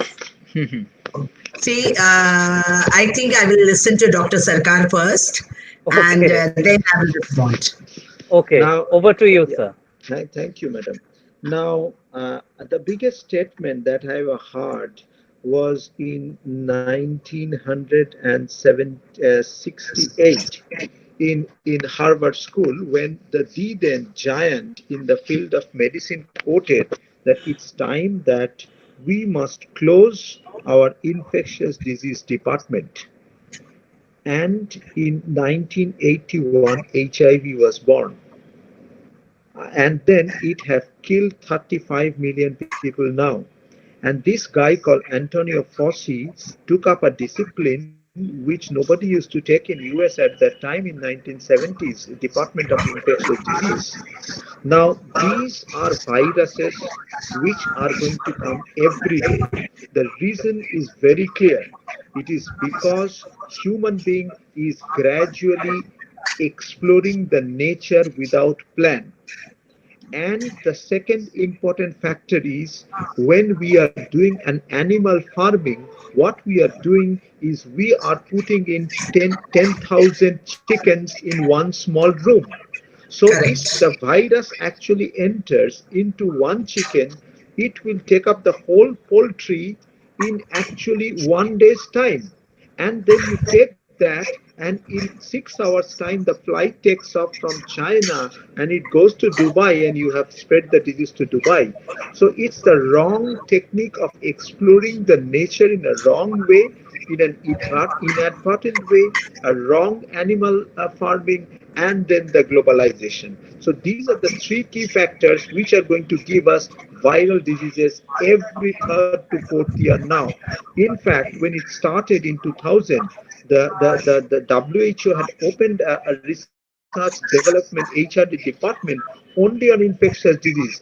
There were not a single year when there was not an epidemic of a viral illness. So these are new illnesses. Coronavirus was only one paragraph in my MBBS curriculum. Now I have read almost 500 pages in last 3 months to understand this virus.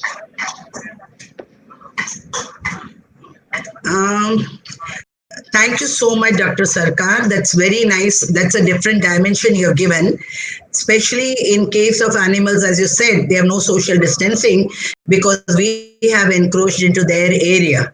So even the wild animals, we have entered into forest area due to urbanization. So as a result, man-animal conflict, and we are coming. We have taken away their shelters.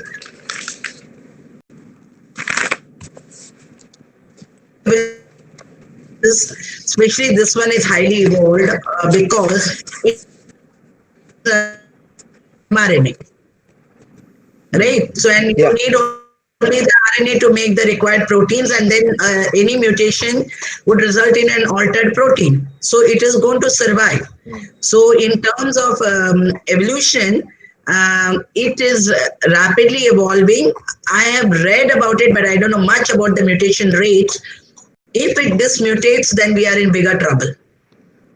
And there was an array of coronaviruses, but this is a novel one which is causing all this havoc for us.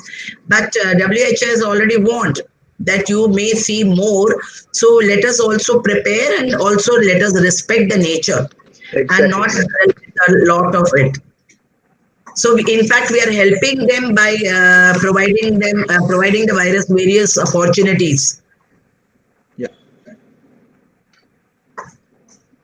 But then if you talk in real sense of evolution, anything which has RNA might have come first on this universe. This is my interpretation, because there are two schools of thought, both progressive and retrogressive.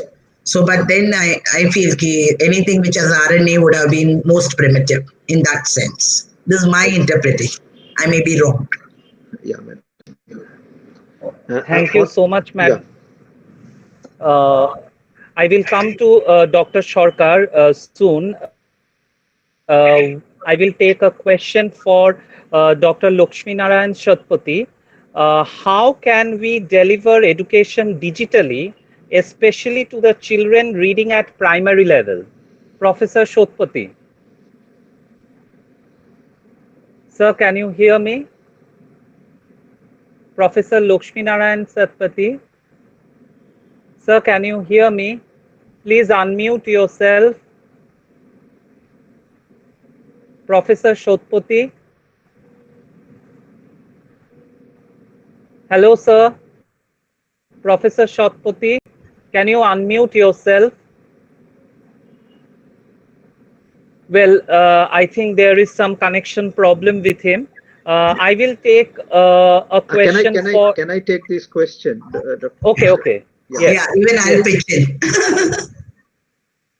Okay. Thank you now, so much. I take this class on communication skills with my medical students every year, and believe me, the mode that I chose to deliver the lecture today. Okay, so next statement we may move forward with that. And I think prediction is using some pre-determined facts. Say, like, you can predict if monsoon will be in time, depending on some scientific. Prediction is a very complex issue and depends on what we want to predict. So basically, it can be mainly from historical database. We use the time series analysis, then predict. Or maybe prediction in terms of many complex issues with the multiple correlations that uses this deep learning, all that.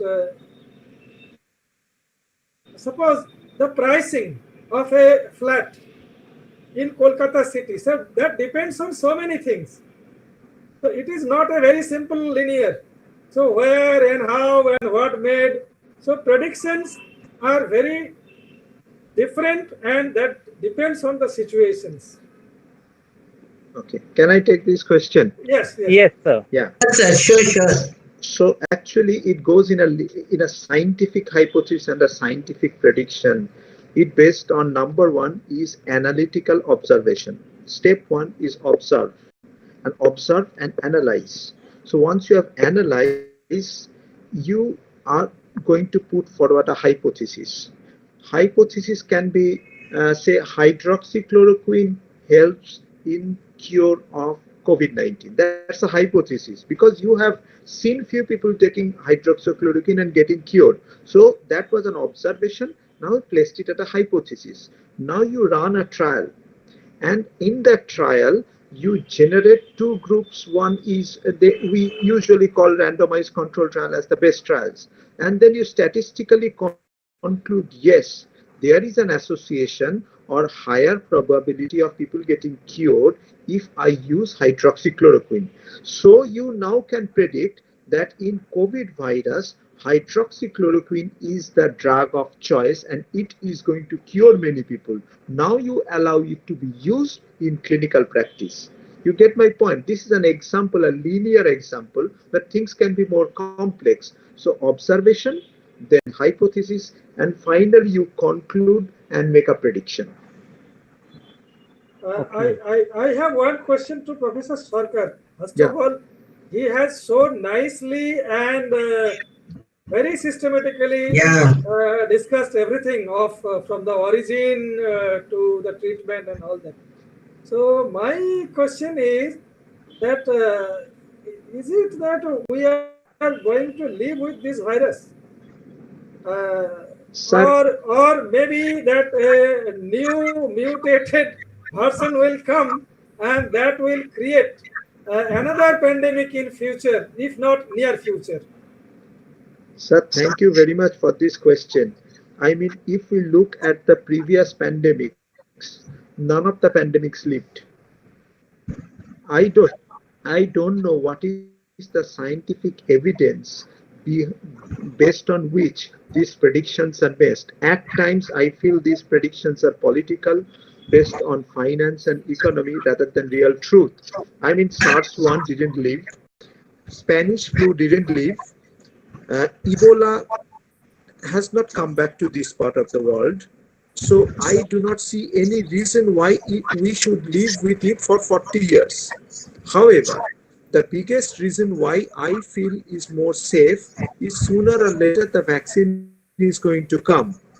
I am worried about the other thing, the change in character of the virus. Yes. Luckily, now influenza virus has got a length of say X, and this virus has got a length of 4X. Till now, there have been 11 strains of COVID-19. So, whereas in influenza, with 25% of the size of this, it has got around 50 different strains. So influenza virus will keep on mutating, but based on the probability that we see now, SARS-CoV-2 is not going to change in terms of vaccination. That's the understanding at this point of time. If the participants don't have any question, I have two more questions that will be useful for everyone. One thing is that some people say that this virus has correlation with the temperature profile of a geographical region. So that may behave differently in different seasons also. Another question is the character of the population. So Indian population, we are very strong in extreme climatic situations, in extreme poverty and all that. So monnantore morini amra mari niye ghar kori arki. So in that situation, that we have already have the herd immunity compared to the Europeans. So your comment, please. Sir, number one is regarding temperature. Now, what temperature, the way this virus has got two parts. One is a cell cycle within me. The other is a cell cycle outside me. Outside me, if it is a hot temperature, the fomites will survive less. That is proven. But once it goes inside me, from me to you or from you to me, that is not dependent on temperature. Yes. So outside, catching from a market, touching something and putting it into my oral cavity, that chances will be less in India because the temperature is high. The virus is likely to die in 4 to 6 hours time, whereas in the Western country, it might live for 24 hours. So this is the first answer, sir. The second is, yes, the biggest advantage of India is a very fat middle-aged group. The average middle-aged group, the population age is 29, whereas in Italy, it is 69. So because it is affecting mostly middle-aged group, the mortality is less in this part of the world. Thank you. Thank you very much. But everything said and done, digital is nice, but we really miss meeting the students. See, that pleasure is totally deprived. And as a teacher, we just miss that big good morning in the morning and how they come, even if we are not at our best, they pep up and they say, "Oh, ma'am, you're looking so nice and your talk was very good." We know all that is not true, but they really admire us. And I think that is the biggest reward as a teacher, that you have such a big fan following. And they remember you on Guru Purnima. See, even in COVID, you should have seen the number of messages which were there and they wanted to do video talk. So, Doctor, we really thank you for that human service that you are rendering. And COVID, everyone is scared. Like the moment your own relatives don't want to meet you. See, that is a sad part of this disease, I think, that your own people shun away and there are people who are not, their bodies are not collected and all that.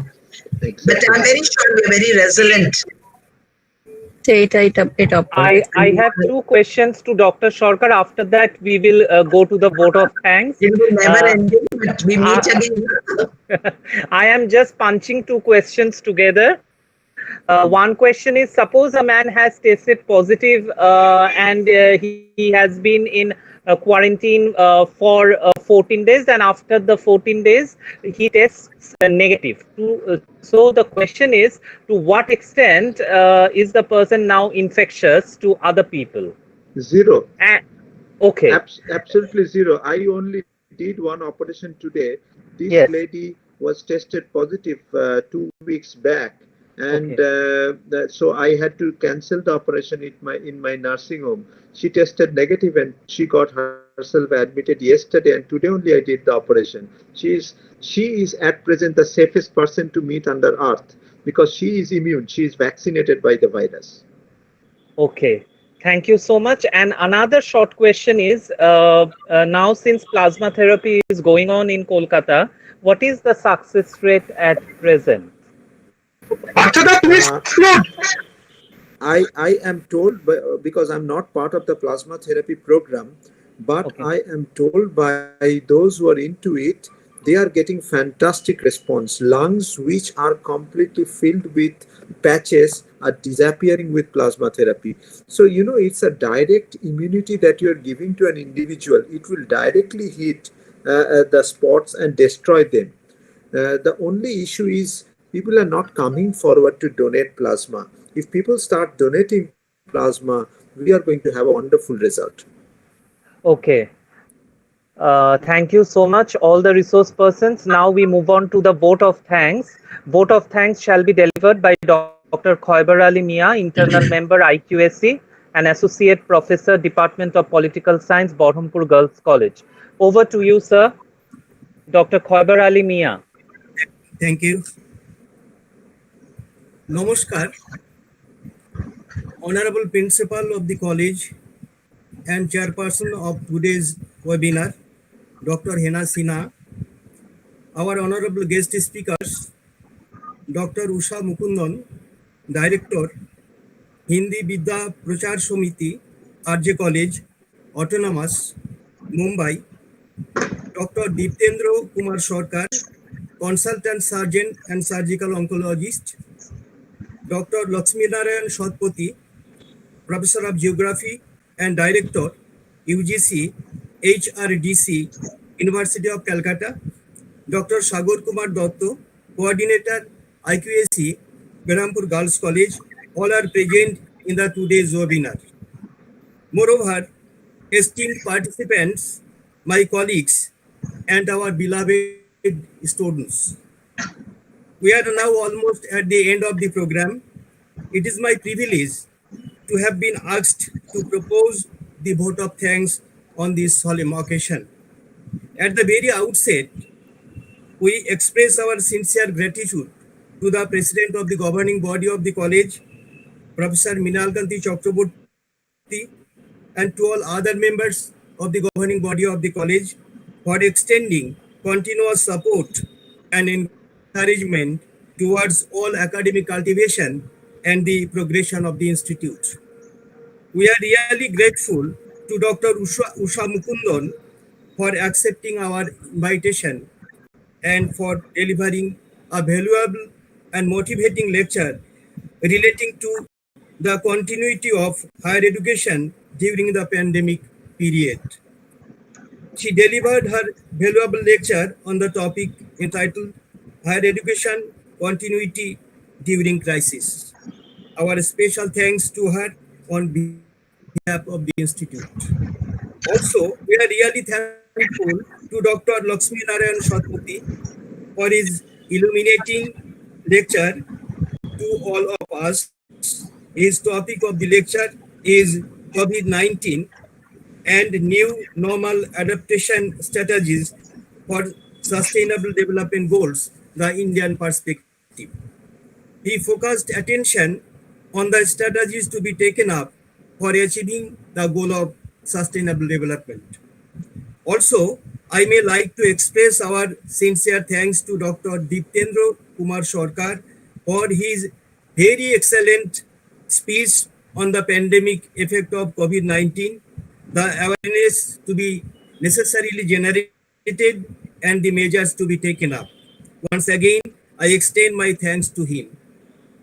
Moreover, it is a plain fact that a program like this cannot happen without incessant support and cooperation of the Honorable Principal of the College. I express my special thanks to her. Also, I express my thanks to Dr. Sagar Kumar Dotto, Dr. Partho Saruthi Guho, Dr. Debraj Chakraborty, and all other participants. I also extend my sincere thanks to all my esteemed colleagues who are present here and all the students of our college and the other colleges of West Bengal who have actively participated in the program. And finally, I express my sincere thanks to Mr. Srikanto Boshak, who have ensured technical support in this program. Thank you. Many thanks. I request Principal of the College to announce the end of today's seminar. Over to you, Madam. Dr. Hena Sinha, Principal of the College, will announce the end of today's webinar, one-day national webinar. হ্যাঁ, আজকের একদিনের এই যে জাতীয় স্তরের webinar খুব সুন্দরভাবে সুসম্পন্ন হলো। আমি প্রথমে আশা রেখেছিলাম পূর্ণাঙ্গ সাফল্য, সত্যি পূর্ণাঙ্গ সাফল্য পেয়েছে আজকের এই ওয়েবিনার। সকলকে আবারও অনেক ধন্যবাদ এই ওয়েবিনারে অংশগ্রহণ এবং বক্তাদের সুন্দর উপস্থাপনায় আমরা সমৃদ্ধ হলাম। আজকে আনুষ্ঠানিকভাবে এই ওয়েবিনারের সমাপ্তি ঘোষণা করছি। নমস্কার, সবাই খুব ভালো থাকুন। রিগার্ডিং সার্টিফিকেট অ্যানাউন্স করতে হবে পার্থদা।